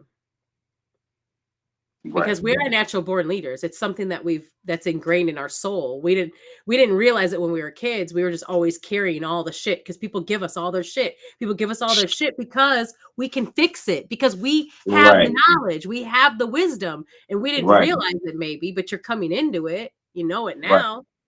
You see what I'm saying? So that's why people always turn to you, because you are that person and you have that skill. But in that skill, what we have a tendency to do is hold on to everything and carry it all and think we have to do it all. But see, once Right. you start building your community, you start to realize you don't have to carry it all.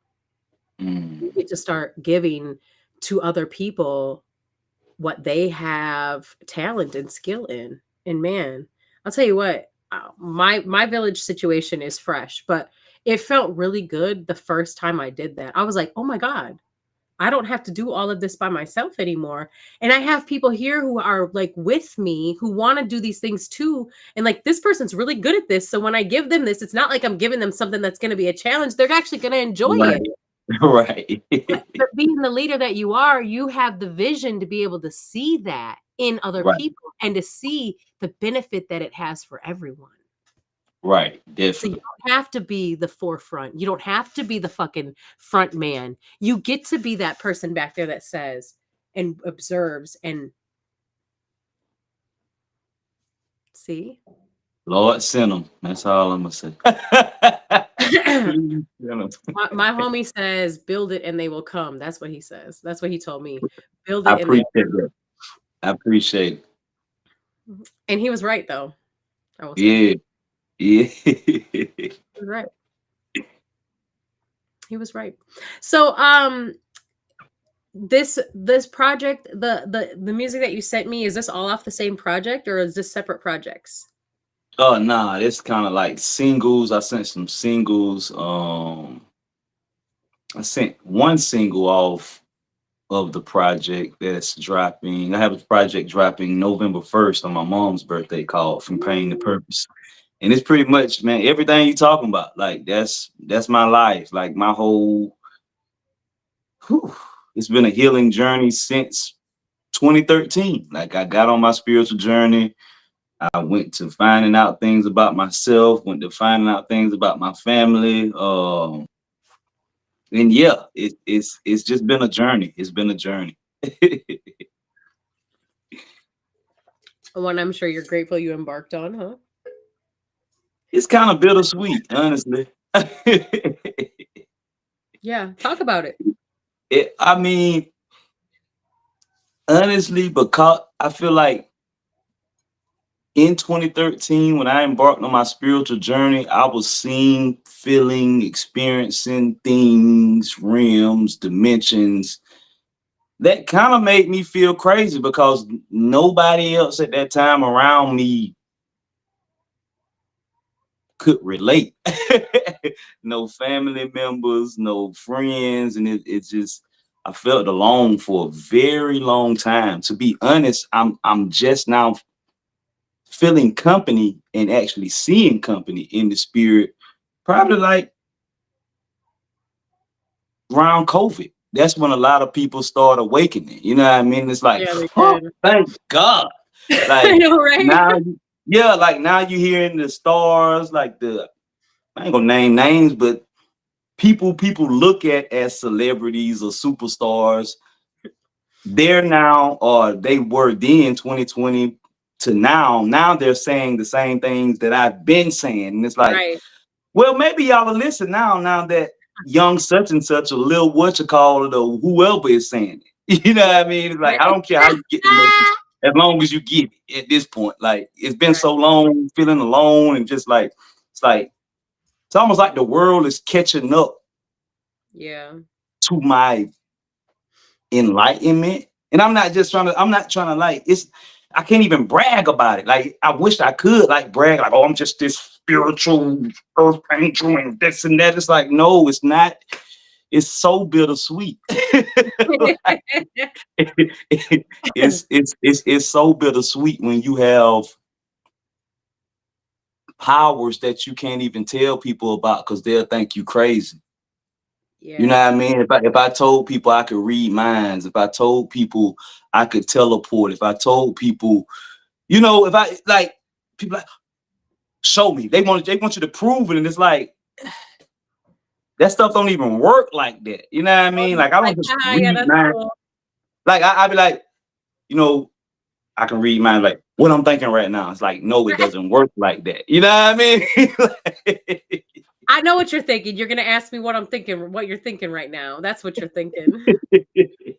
And before you ask, look, that's what you tell people when you tell them you can read minds. And before you ask, I already know what you're thinking. What Right. are you thinking right now? Jesus. It's the same question every time. Humans are fucking inevitable, man. But it's at this point, like I say, it's I'm like relieved. It's like a chip off my shoulder. It's like I almost kind of just wanted to like, and I like what the guy said about build it and they'll come, because like I was on some like, man, bump this social media stuff. People are speaking on it now. Now I can just sit back and hide somewhere. And the divine, like, nah, nope.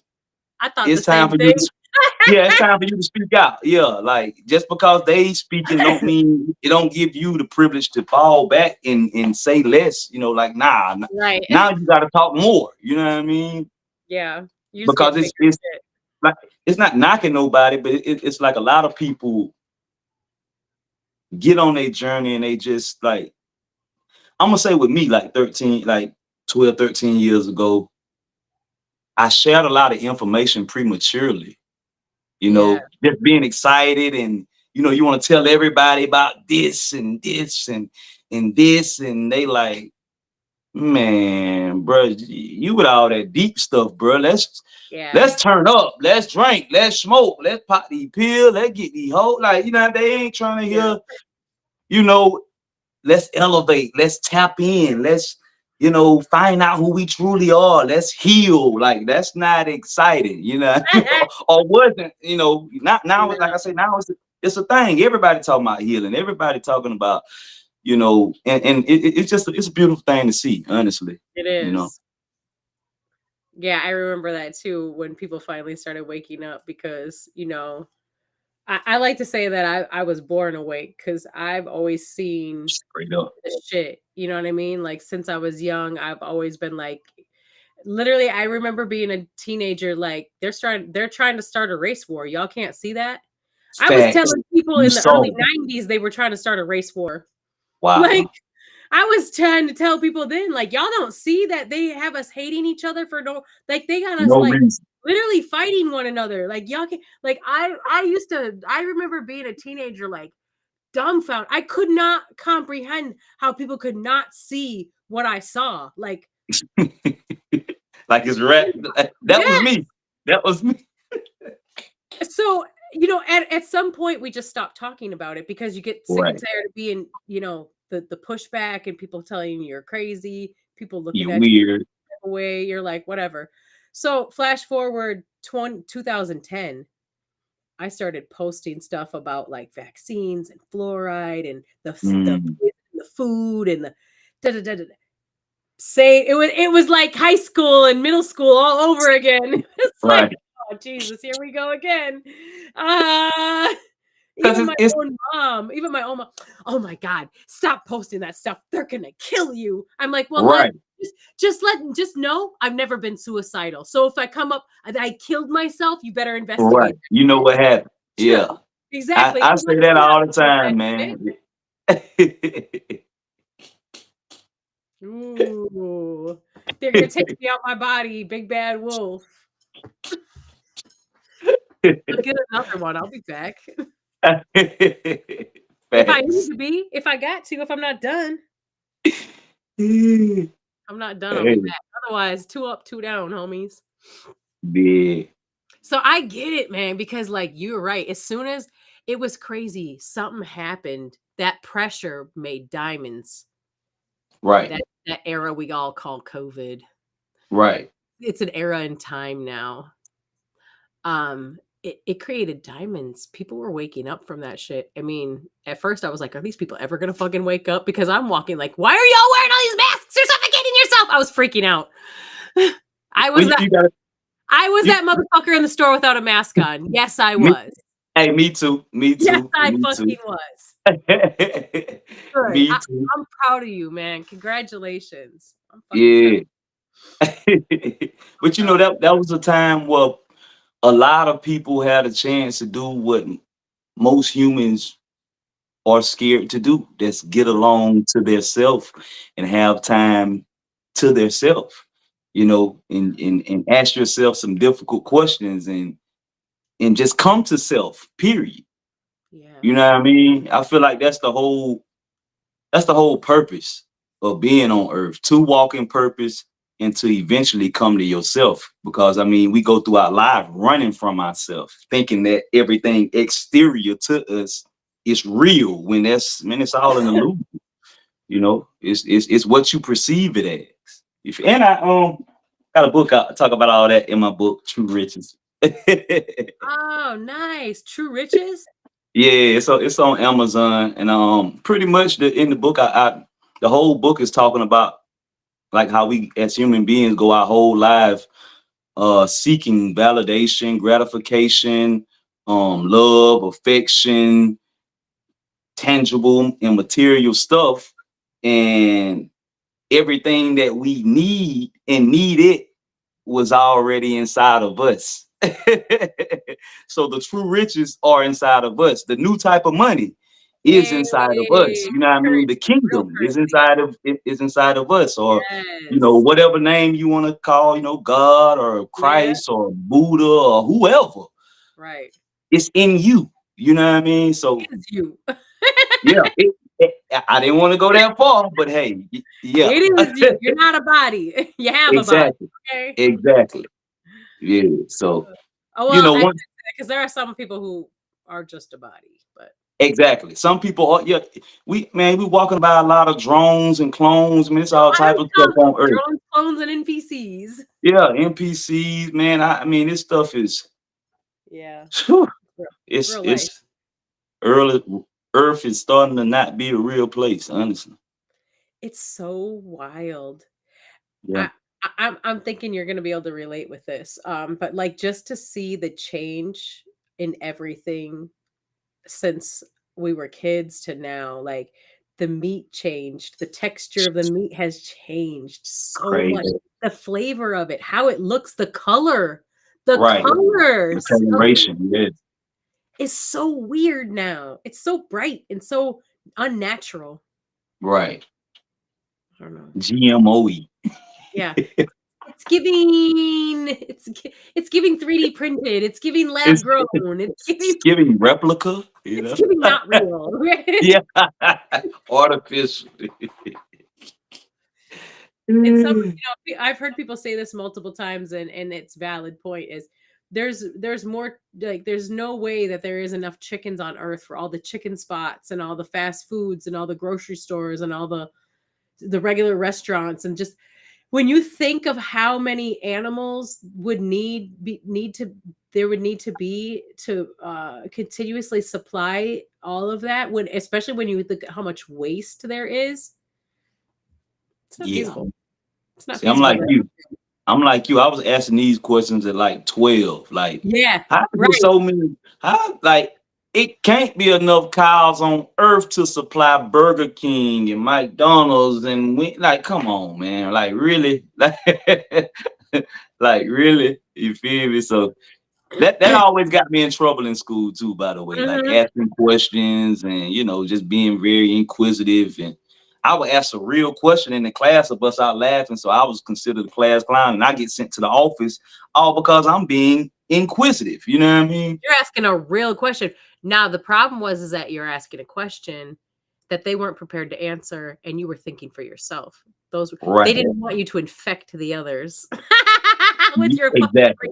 free thinking. Exactly. So like I said, you can see this this thing, it followed me as a Yeah, he's rebellious. He's not right submissive. there with you. He's not humble. He's just like, no, you just can't piss on me and tell me it's raining. You feel Exactly. Yeah, I had questions like that too. Same with my parents. Like my mom would be like, where do you come up with this shit? me? I don't know. Do you remember in the 90s when McDonald's got outed for having human meat in their burgers? Do you remember that in the 90s when it Yes. happened? It's so Yes. crazy how many people forgot that that happened or didn't, or were like, well, it never happened. Bro, I remember it. I distinctly remember it. It's crazy what they're allowed to feed us. Oh my God. Like when you do research, like I mean, it's oh Yeah, they're man. actually Like I allowed to said, feed us human meat. That's actually yeah, cannibalism is like is legal in like 49 of the 50 states or some shit. It's like almost all of the 50 states cannibalism is completely legal. crazy, It's insane. crazy. Gross. You know, I said something to somebody the other day on social media, and if you're the person who I said that to and you're watching, I don't really care what you think about this. But he posted something about McDonald's and wanting like the stickers. They must be doing like their monopoly thing that they do every year. I don't know how often they do it, but anyways, they have like this monopoly game where you get stickers or whatever. Fries and You stuff. get, Yeah. you get food and stuff. I think that's probably really what they only get is food. I don't know how many people actually win money or anything on it, but he was like asking for people's, stickers or whatever. And I was like, you still eat that? Like, you still feed your body that poison? I was Man. like, and I said something about the human meat being in the burgers, right? And he was like, "Oh, that's bullshit." And oh well, if it's human meat, it's good. Like I'll have a what do they call it, a Big Back Mac or something like that. And I was just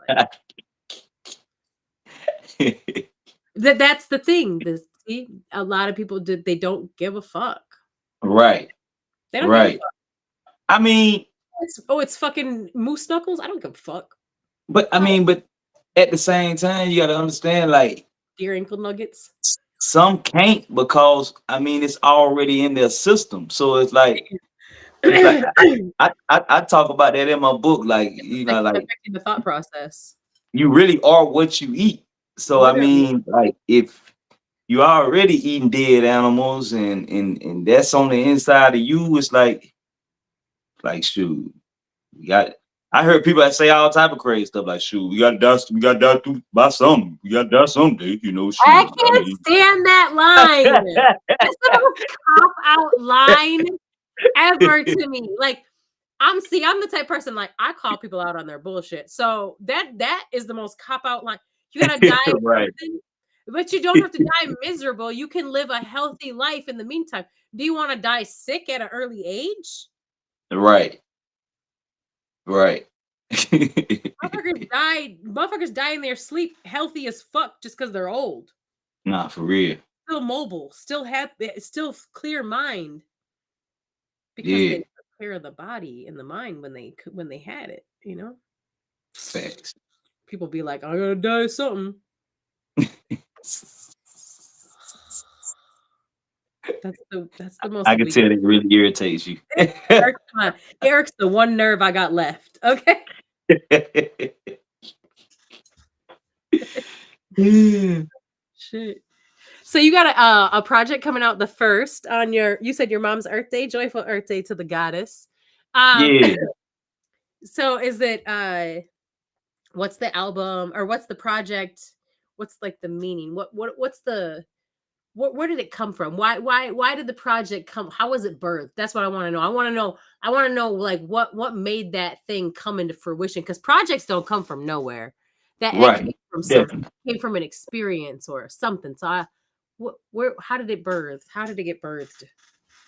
Little bits and snippets of my whole life, but for the most part, it's amazing. I actually did the finish this whole project in 2021 while the COVID was Hmm. kind of like ending or whatever, or still Yeah. going on. People still kind of, panicking or whatever.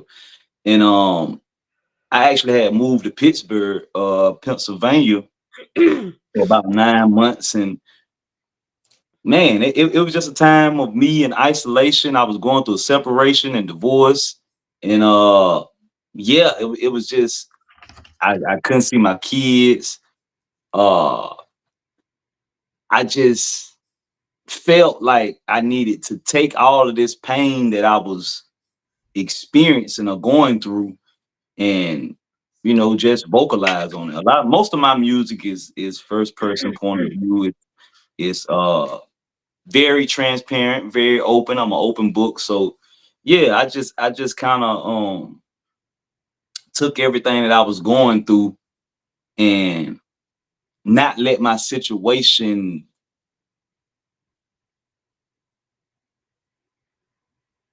I allowed that situation in multiple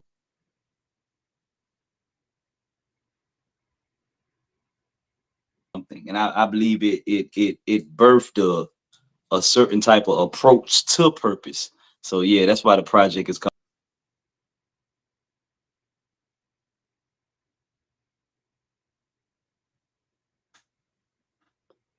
We lost you. Are you there still? Still on. You still there? Yeah, we lost you for a second. You froze. You said that's why the project's called it's Pain to Purpose, right? Oh. Can you not hear me no more? Because now we can see you again and hear you again. Uh-oh. Can you hear me? Yeah, I can hear you, but you can't hear me. So look, I can't even tell him go out and come back. Yeah, there you go. There you go. There you go. He's a smart man. Figure it out. New type of money. New type of money. I'm back. Can you hear me now? Yeah, it had froze up. Okay, cool. Because we heard you a little bit, but it kind of cut out while you were trying to tell your story. Do you mind starting again? Yeah, I said I did this project in 2021 when I was in Pittsburgh, Pennsylvania for about 9 months. Was going through a separation and divorce, and really all of my music is kind of based off of pain.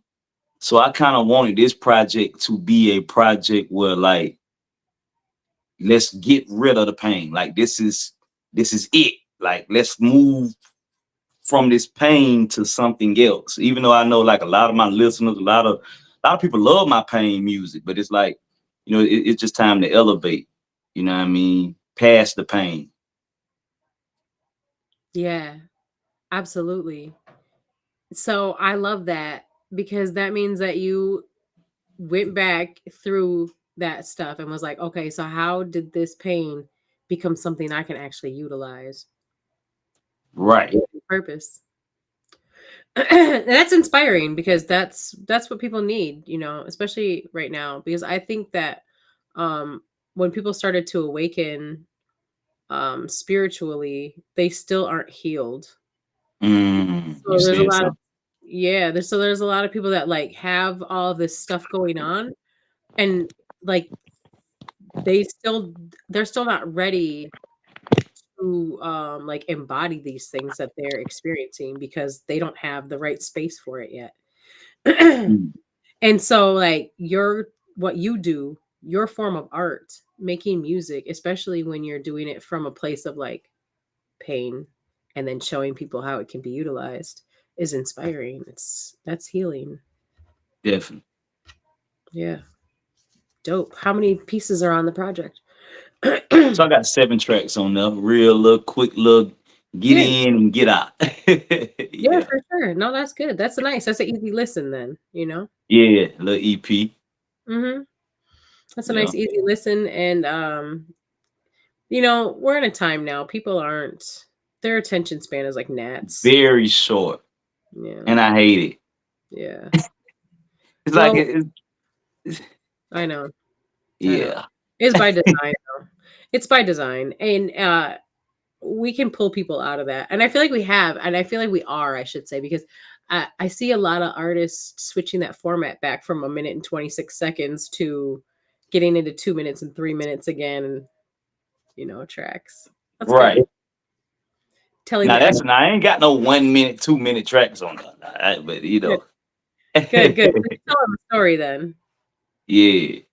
Definitely. Like I said, all of my music, if you go check out, man, everything for the past since 2012, all of it is building up. It's a storyline. Like unlike most rappers, I'm be honest, most rappers are a character, a character that they Mhm. created when they was younger, and there's truth in it, and their story is based on the true story.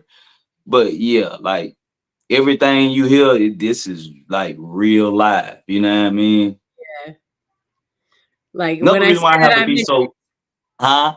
When I said it, I meant it. Yeah, yeah. I'm unapologetically me. You know what I Good. mean?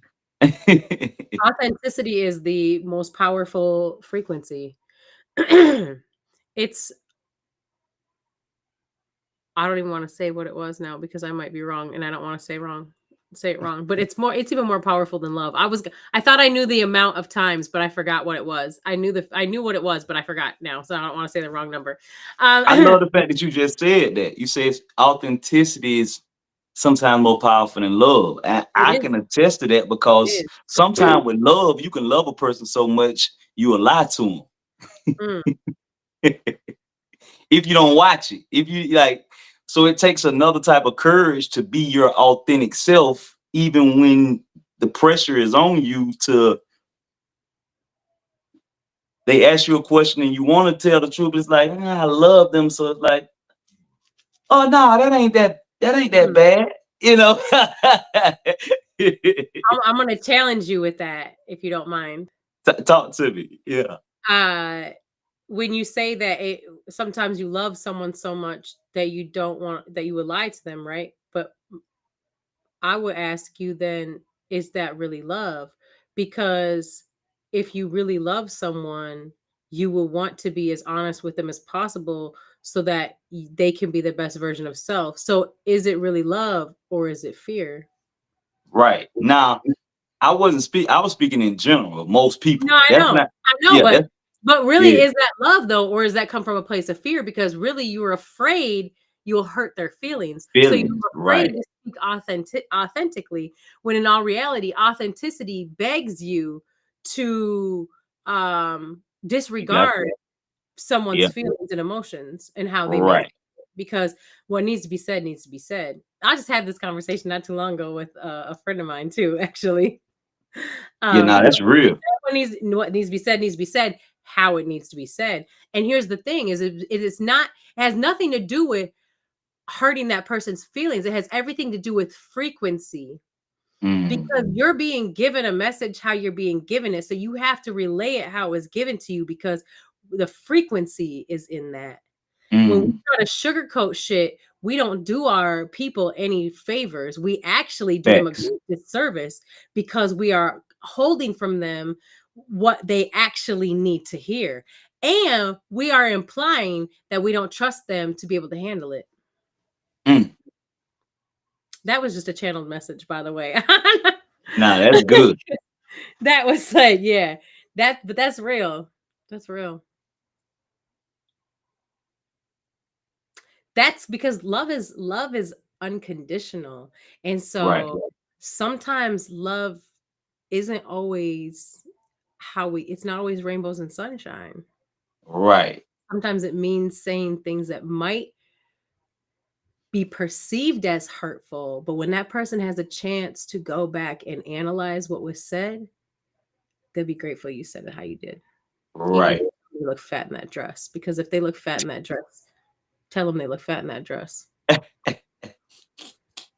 It's not up to you to decide what someone needs to hear or how they're going to take it.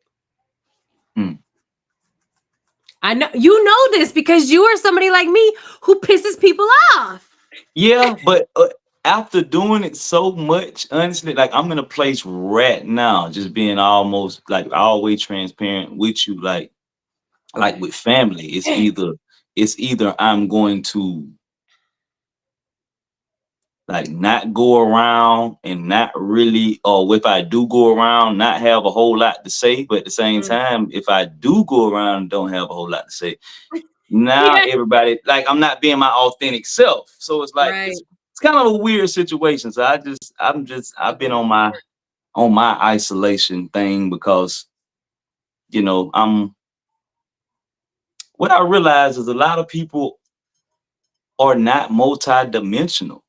So No. like when you are a multi-dimensional being or individual, like sometimes it'll one-dimensional people will sometimes perceive you as fake. You know what I mean? Because it's like, hey, I seen like people tell me sometimes, especially my partners from the street, like, man, I seen you on that interview and you had your other voice on, bro. Like it's like there's different sides of me. You know what I mean? I can talk proper, I'm a and this is multifaceted me. I human. talk with the slang, and this is me.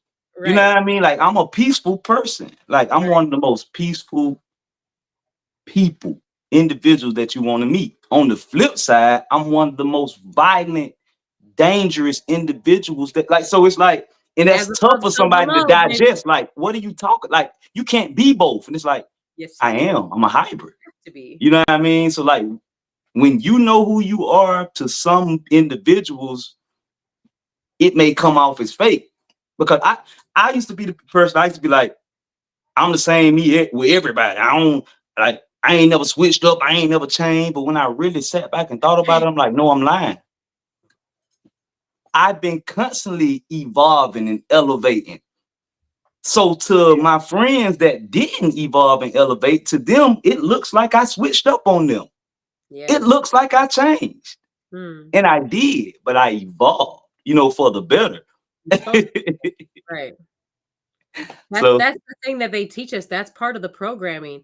Oh, you switched up. They put that shit into our like they ingrain that into our language, into our community, into our like so that we would shame people for changing.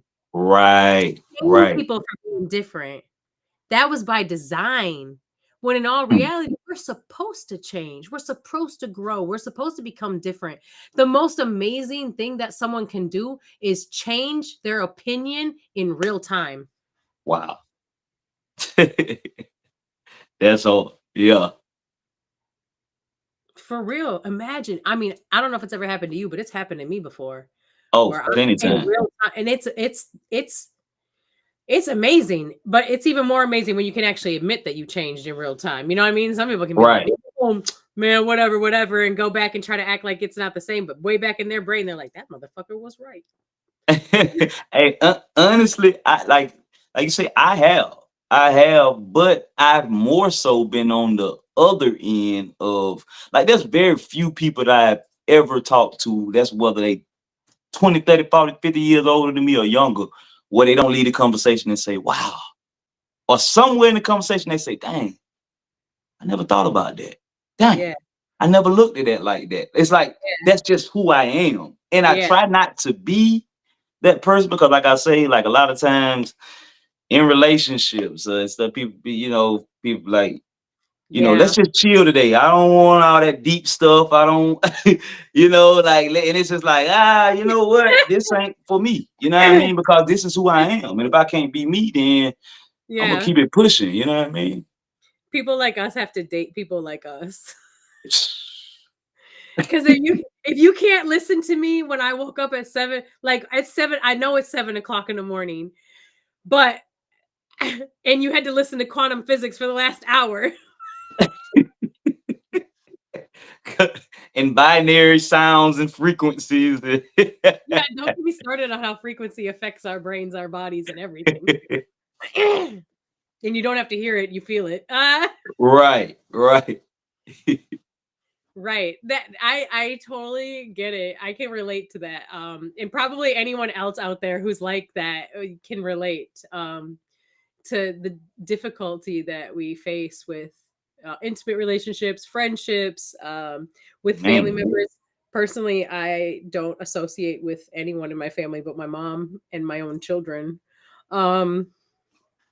It's just how it came about, man. And you know what? Unfortunate. If you were to ask anyone in my family, they'd be like, they wouldn't give a fuck. But most of my family is NPCs. You know what I mean? Like they were just there, and they served their purpose, you know, in my life anyways. And when I look back, I'm like, oh God, they're fucking NPCs, bro. It's crazy. Some of my cousins, I'm like, girl, what are you doing? Like you're the same person you were when we were like 10. Like Exactly. It's you're doing crazy. shit. And it's What like, of course, I know you're at the level I'm at where it's like, I'm not looking down on you. It's just no. like, by now, it's like, it seemed like you would want to do something different Yeah. after 10, 15, 20 years. Like, you doing the Right. same thing you was doing 20 years. Yeah. They don't have That's and they insane. don't have no different ideas of the world, no different opinions. No different drive to No something different else. drive. So it's crazy. Like me, I'm the type of person, and I don't know if this is a good thing or bad thing. Like I could completely master something, Yeah. and then I want to go learn something else. You know what I mean? And move on. I always say I'm a Jill of all trades and master of many. It's like I just mastered this. Yes, I can make $250,000 a year if I just focus on this. But I want to do this, and I want to do that, and after that, I want to do this. And Hold on. Yep. Yep. Checks that box. Yo. One of my homeboys, he'll listen to me tell stories and he'll just always shake his head and go, "What haven't you done, Mel? What life haven't you lived, Mel? What haven't you done?" Like the list is shorter. He's like, it never amazes me anymore because it's just you've done so many things. Like, and I Yeah, don't. this is It's definitely like normal. my third life.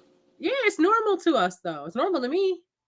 Yeah, It's normal to me to learn different skills and jump around to different tasks, and to have a wide. I have a pretty wide skill set because I've lived right. so many fucking life. I've started my life over so many times. Exactly. It's been reset so many times in this body alone. Like, I don't know, man. I get it. That's the mission.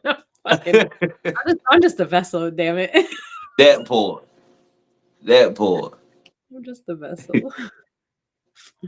I didn't even realize it's 9 o'clock. We just do.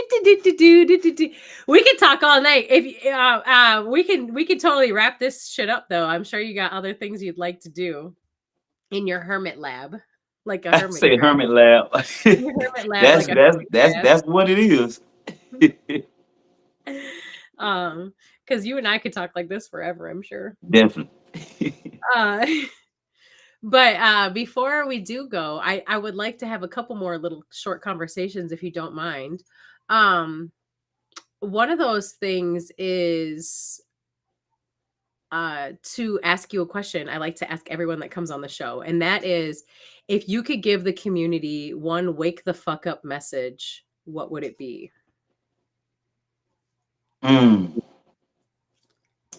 One You're a message. deep guy, so we're gonna let you deep dive on that one. You say what that? I said you're a deep guy, so we're gonna let you deep dive on that one. If I only had one message to speak or to reach, it will be tap in. That's it. That's all I got. That's what everything is. Like I know may sound crazy. Like you may have heard people say it. Like everything you need is inside of you, and it's like I need some money right now. Like people like that's not inside of me. Yes, it is. Literally everything, every answer is in you. All you gotta do is seek and find it. It's like anything else. Like uh any smokers out there, if you in a new city and you riding around, I don't care as long you riding around looking for some weed, right? If you keep looking, you're going to find some. It's the same thing with huh? Just at the corner store. Yeah, just go to the I think that's but like universal. life is the same way. It's like the creator hid all the answers in the place that people are afraid to look. Yeah. We rather look outside of ourselves for the answer. We would rather look in a book. We would rather look to another man rather than look in We're also here. conditioned to look outside of ourselves. And this is the spiritual. This is a part of the spiritual realm. Everything inside of you, your mind, your heart, your proton, neutrons, electron, all that stuff. That's inside of the spiritual realm. So you have to go within. You have to go in the kingdom. The kingdom is in you. God is in you. It's Yeah. all in you, baby. You want some money? Ask for an idea. Anything that is everything started with an idea. Mm-hmm. And that idea came from within a person. Simple. Absolutely. The question is, are you listening? Say what that The question is, are you listening? that part. Because that's the problem. We surround ourselves with so much noise, exterior noise, where we can't hear internally. You know what I mean? Then we don't know the true vision of ourselves or who we truly are because we're looking at television and it's telling a vision and programming your mind to believe what it wants you to be. Then you go on your phone and it's the world wide web. It's just they're telling us what they're doing to us. You know what I mean? And the only escape is going within. That's it. Facing self and coming to self. And when you come to self, you'll realize, like, when I started looking for God, I realized where God is and who God is because I found me. And when I started looking for me, I found God. So it's like,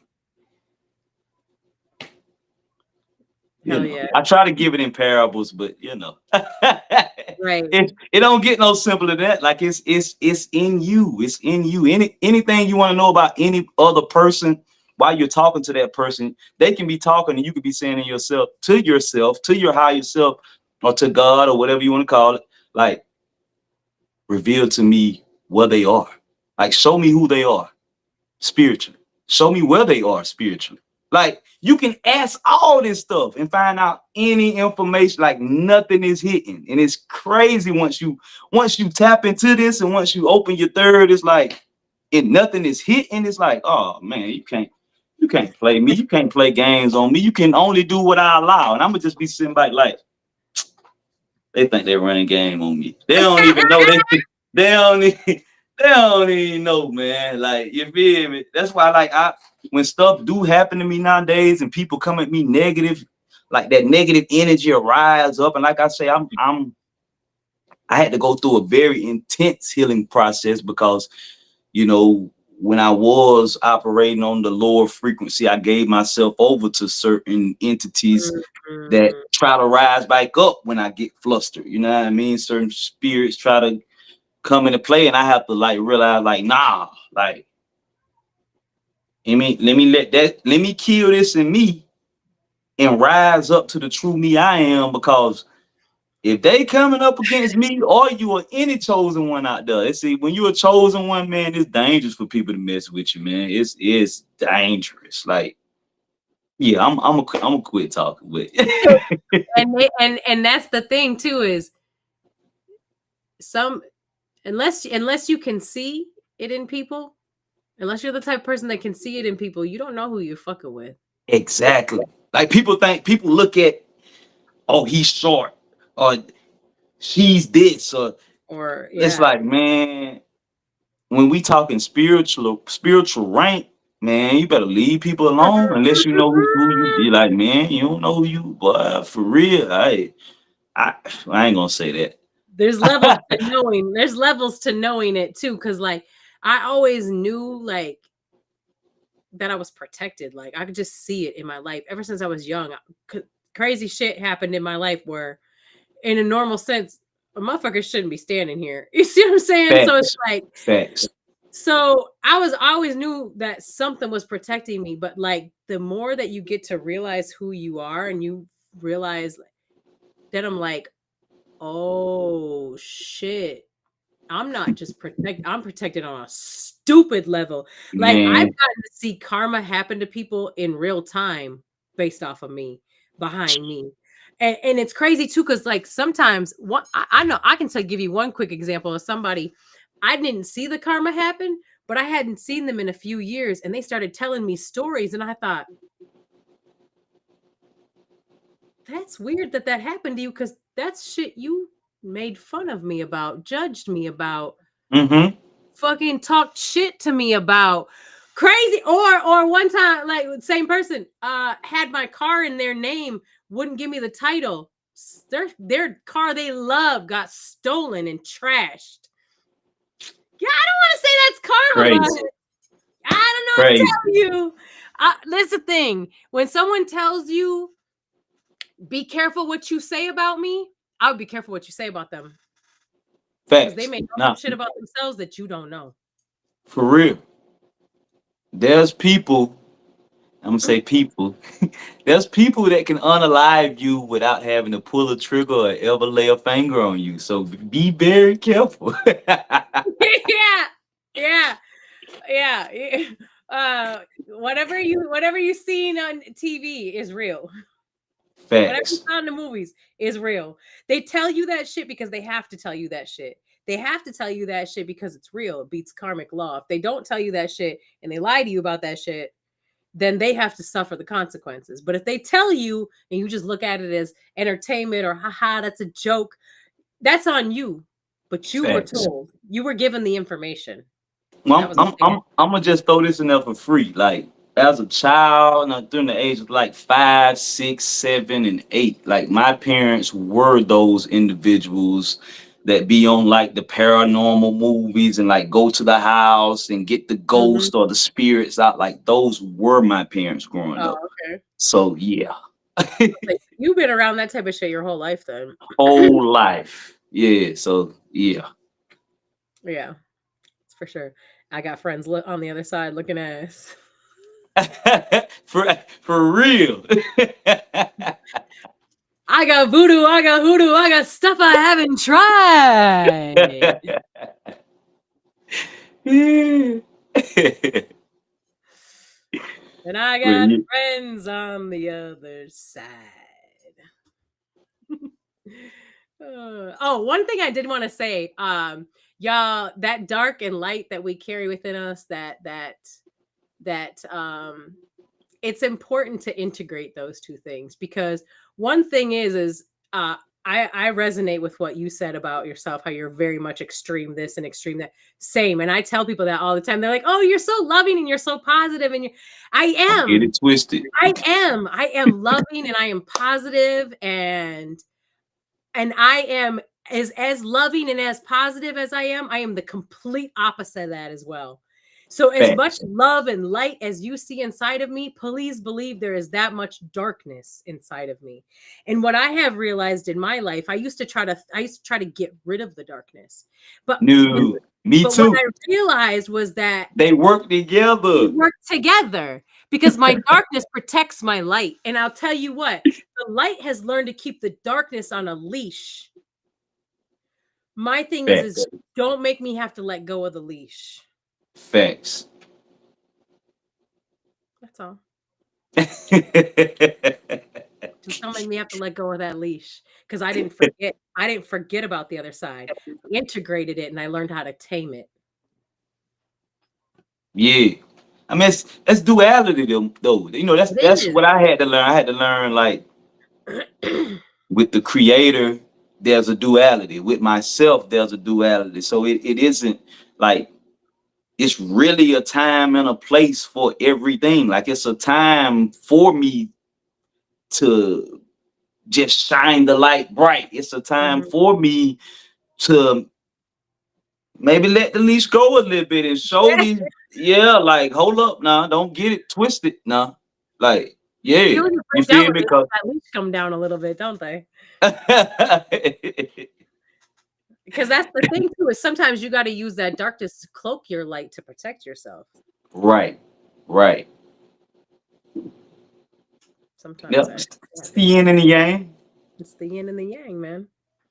But that's part of healing and integration, you know what I mean? And for anyone who's just getting started, like don't be intimidated by that because you will get to that point too where you start to see that like, oh dang, I do need that side that trauma brought out in me. It's just that I just have to learn that it has a time and a place and I Right, have to control it. So that way when I need it, it's there. Because you need to keep that mug right there by your side. That's right. your guardian. That's your protector that It- inside I you. I treat it like a pistol. I'd rather be caught with it on me than without it. You know what I Okay. mean? I'd rather have it and not need it than need it and not Right. have it. Okay. Straight up. Agreed 100%. So just know in your growth process, in your healing process, y'all, it's not about getting rid of the darkness. It's not about expelling the It's not darkness. about being perfect. That's what people No. don't understand. And Like, what is perfect? Our idea of perfection is what's skewed. But I'm sorry, go ahead. I didn't mean to interrupt you. no, you good. That's all I was saying. That's all. Oh, That's it. because that was something else that I have learned in my life is that like people will perfect. But what is perfection? Perfection means that something is working as it is designed. Mm, It has a role and it's working in that role as designed. So everything is perfect. mm, Everything is perfect exactly how it is because it has a role and it's working as it's designed. So even when something that we look at something, we're like, oh, that looks like something negative. That negative has a purpose, and everything that has and every negative has an opposite positive.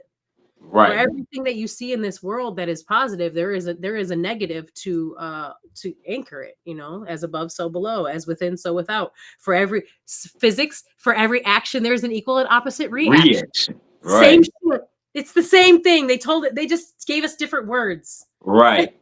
Yeah, it's the same thing.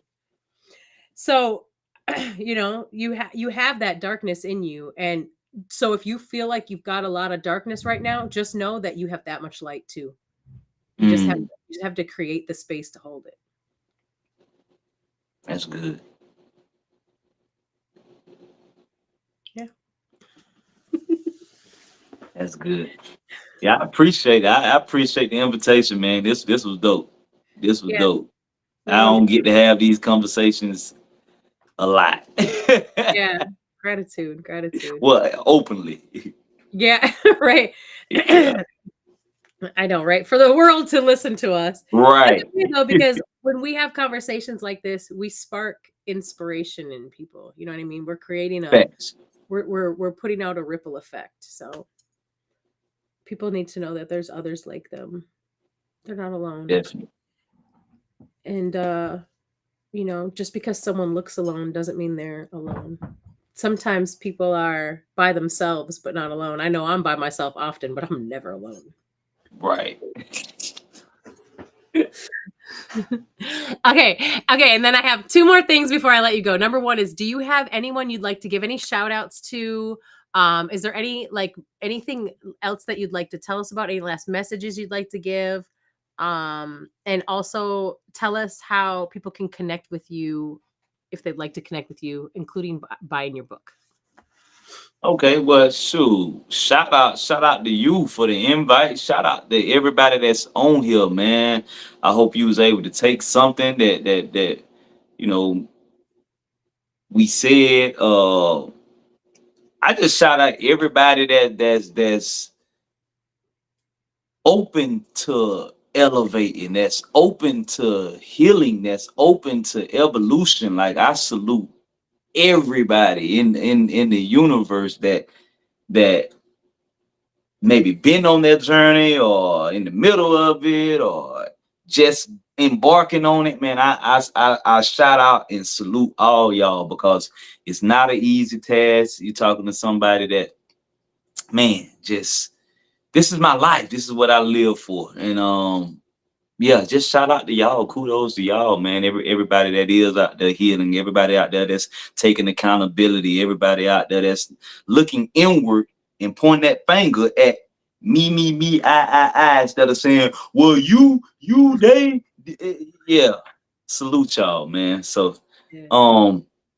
you can follow me on all social sites, NEWTYPA, new type of money. That's all social sites.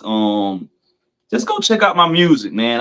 I don't not categorized in a specific genre, so I got a little something for everybody. You know what I mean? So yeah, go check out my music, add it to your playlist. It's one of my ways I get paid. Yeah, so put it on your playlist. Listen to it, listen to it, listen to it. Go get the book, True Riches, off of Amazon by me, my real name, Aaron Wells. Go check that out. And yeah, man, just stay tuned. Hopefully, y'all don't inspired me to create a community now. So yeah. we're gonna try this community thing. And well, I'm like you, I'm taking try out of my vocabulary. So Good, good, we're good. gonna start this community and we're gonna elevate. And Yes. yeah, yeah. Ah! I'm so excited right now because I actually really feel you. I really feel that happening for you. Wow. The excitement that is inside my body right now. You know that that's natural when your energy, your soul, your Eunice gets excited, and I just got excited like on a cellular level. I know you're gonna do it. Are you anywhere near Atlanta? About 2.5 hours. Okay. There's a there's a woman that I follow on social media. She goes by Yaya. Um, I I may can know her though. Atlanta's like my second home, so yeah. She does, what does she call them? She does get-togethers. Anyways, I can't remember what she calls them, but I can send, if you'd like, I can send you. I'll send you like the URL for her profile, so you can go to her profile. But Yeah. she's on our level, and she's does these meetings, these link ups. So like that would be a good way for you to, get involved in some community, maybe start finding people that are closer to you, but maybe get some ideas or Right. whatever. But whatever you do, like, yes, follow your heart and start, because if you build it, they will come. I promise you, it's been so amazing Mm. to see the people that have just been drawn to these meetings. Wow. And not last week, but the week before that, I had two gentlemen walk up. They walked up seemingly together, Mm. but they weren't together, and they didn't even know one another. But they were both wandering around looking for our group, and ended up walking together and walking up together to the same spot. Wow. You know, like, I'm telling you, you start this and your people are about to resonate with you, are about to just be attracted to you like a magnet. You're going to start just bringing them in, man. I just know you will. I need to holler at you because I need suggestions on like where to start building a community or, different apps or different stuff. Cause I've been looking into it and spirit been leading me that direction, but honestly, I'm gonna be so real. That's just something I wasn't trying to do. But tonight, when you said it and then the guy in the comments said it, it's like, it just hit me like, yeah, you sitting around waiting on like, okay, what I supposed to do next? Like, yeah, that's Yeah. what you're supposed to be doing. So yeah. I did that same thing at first because I was being called to do it for a while too. And it was like, okay, but how? And then me, we have a tendency to try to make everything just right. And it has to be this way and it has to be that way. And if it's not like that, then it's not it. Right. So I Right. was like, oh, I have to get a venue and I got to, and how do I, what do I do and how do I incorporate it and what implement? Man, look. Just start. Then spirit sent a human to me because I was slow. I was I was kicking feet. You see what I'm saying? Spirit sent a human to me that was like, I need to holler at you. Somebody I didn't even know. And I'm like, okay. You know what I mean? Like, what do you want? You know what I mean? And he's like, Right. you need to start a community. And I'm like, oh my God, you don't know me from Adam. And here you are telling me some shit that spirit been telling me. First of all, get out my head. Right. Right. But you know what it is? It's just fucking start. It Facts. doesn't matter. You go start at a library in the fucking community room. Just bring people together. Literally, whatever your focus is. Like for me, we're building self-sustaining community. We want to be off grid. We want land. That's what my group is focusing on. But whatever resonates for you and your group, and maybe it's healing. Maybe you're supposed to bring together community healing. Maybe you're supposed to bring together a community of people that are special like us. Like whatever Right. it is that's calling you, just start. I kept hearing start messy. That's what I kept getting told. Start messy. It doesn't have to be what your like perfect envisionment is. Right. You just have to start, because when you start, everything else will just begin to fall into line. Oh, that's real. So like it's warm where you are. Here we started off at a park. It's free. Everybody can come to the park. And we started off near the playground so that if they had kids, they could bring the kids and the kids could play at the playground. You know what I mean? Something as simple as that. Just start. Don't make it complicated. Don't overcomplicate it. Don't worry about finding a venue. Don't worry about who's going to show up, because that part's not your job. You just let that happen on its own. You just motivated me. I mean, I was already motivated, but yeah, I ain't got no excuses. Seriously, reach out though, because I'm happy to help support you in any way I can. Okay.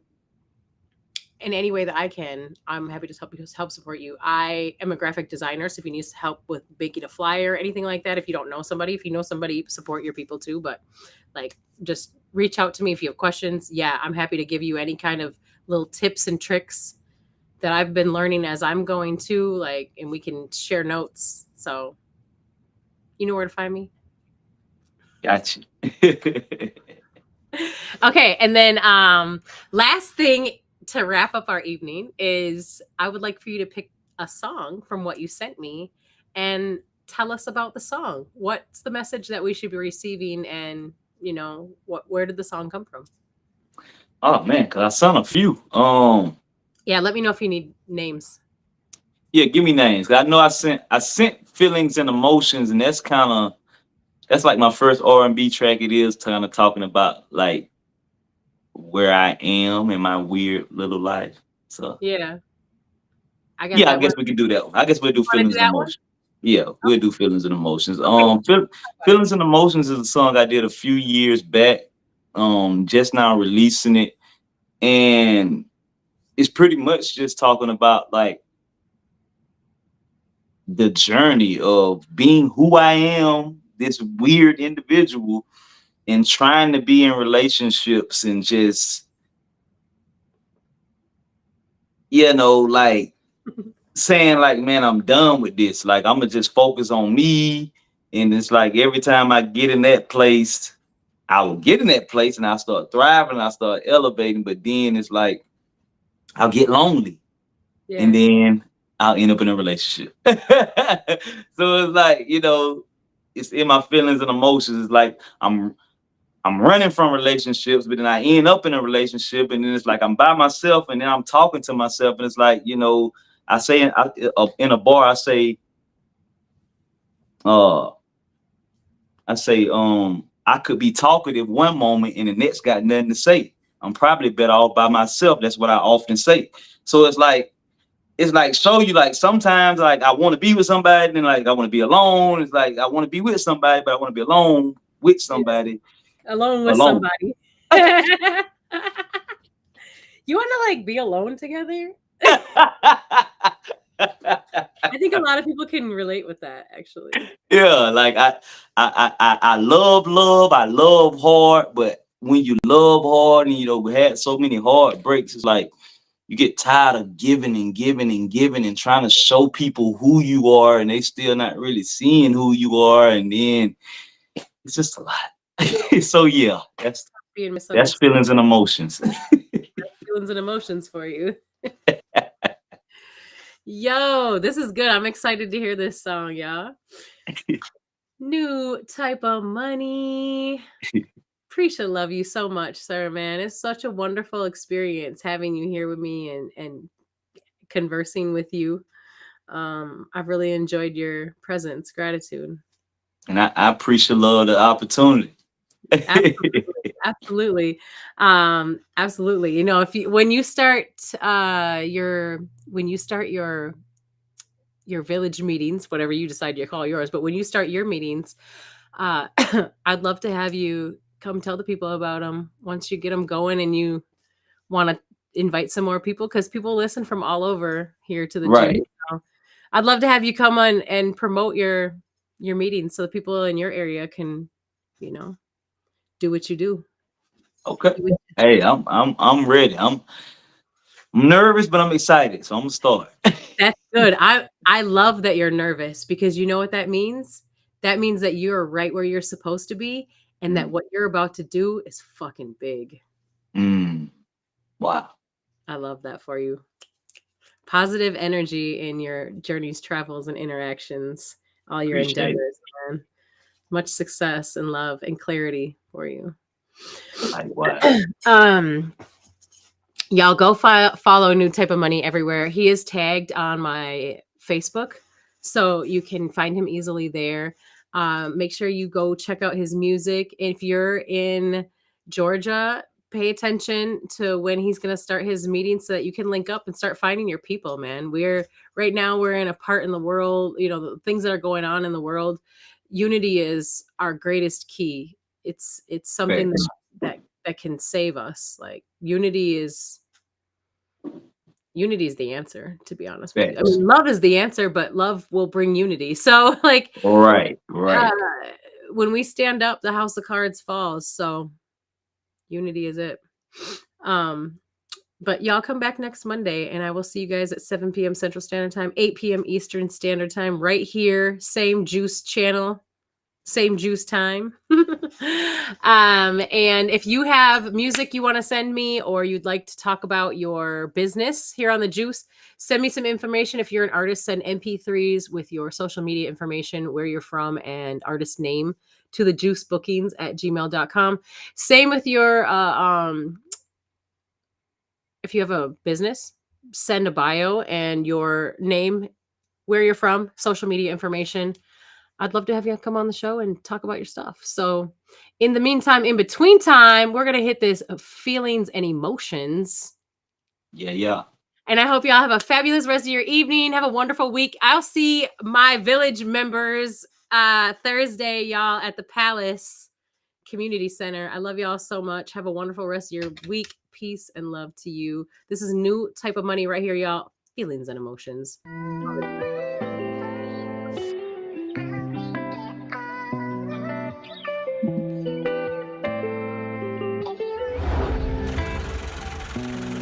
In my feelings,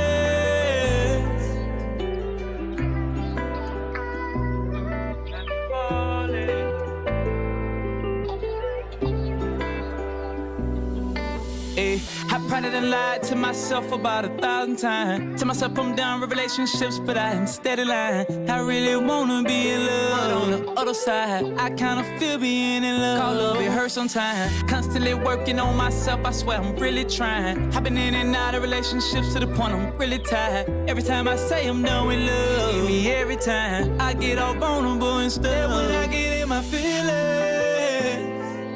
and emotions, and it had me falling, got me falling in my feelings and emotions. Ooh, got me falling, got me falling. Ay, I know it's somebody out there listening that can relate. You know that you a good person, just got some toxic ways. I could be talkative one moment, and the next got nothing to say. I'm probably better out by myself, that's what I often say. That I'ma focus on myself and just stay out the way. Maybe I'll fall in love one day, but that day's not the day. I be trying to run away from love, but I just can't escape. I get all vulnerable and stuff. That when I get in my feelings and emotions, and it had me falling, got me falling in my feelings and emotions. Ooh, got me falling, got me falling.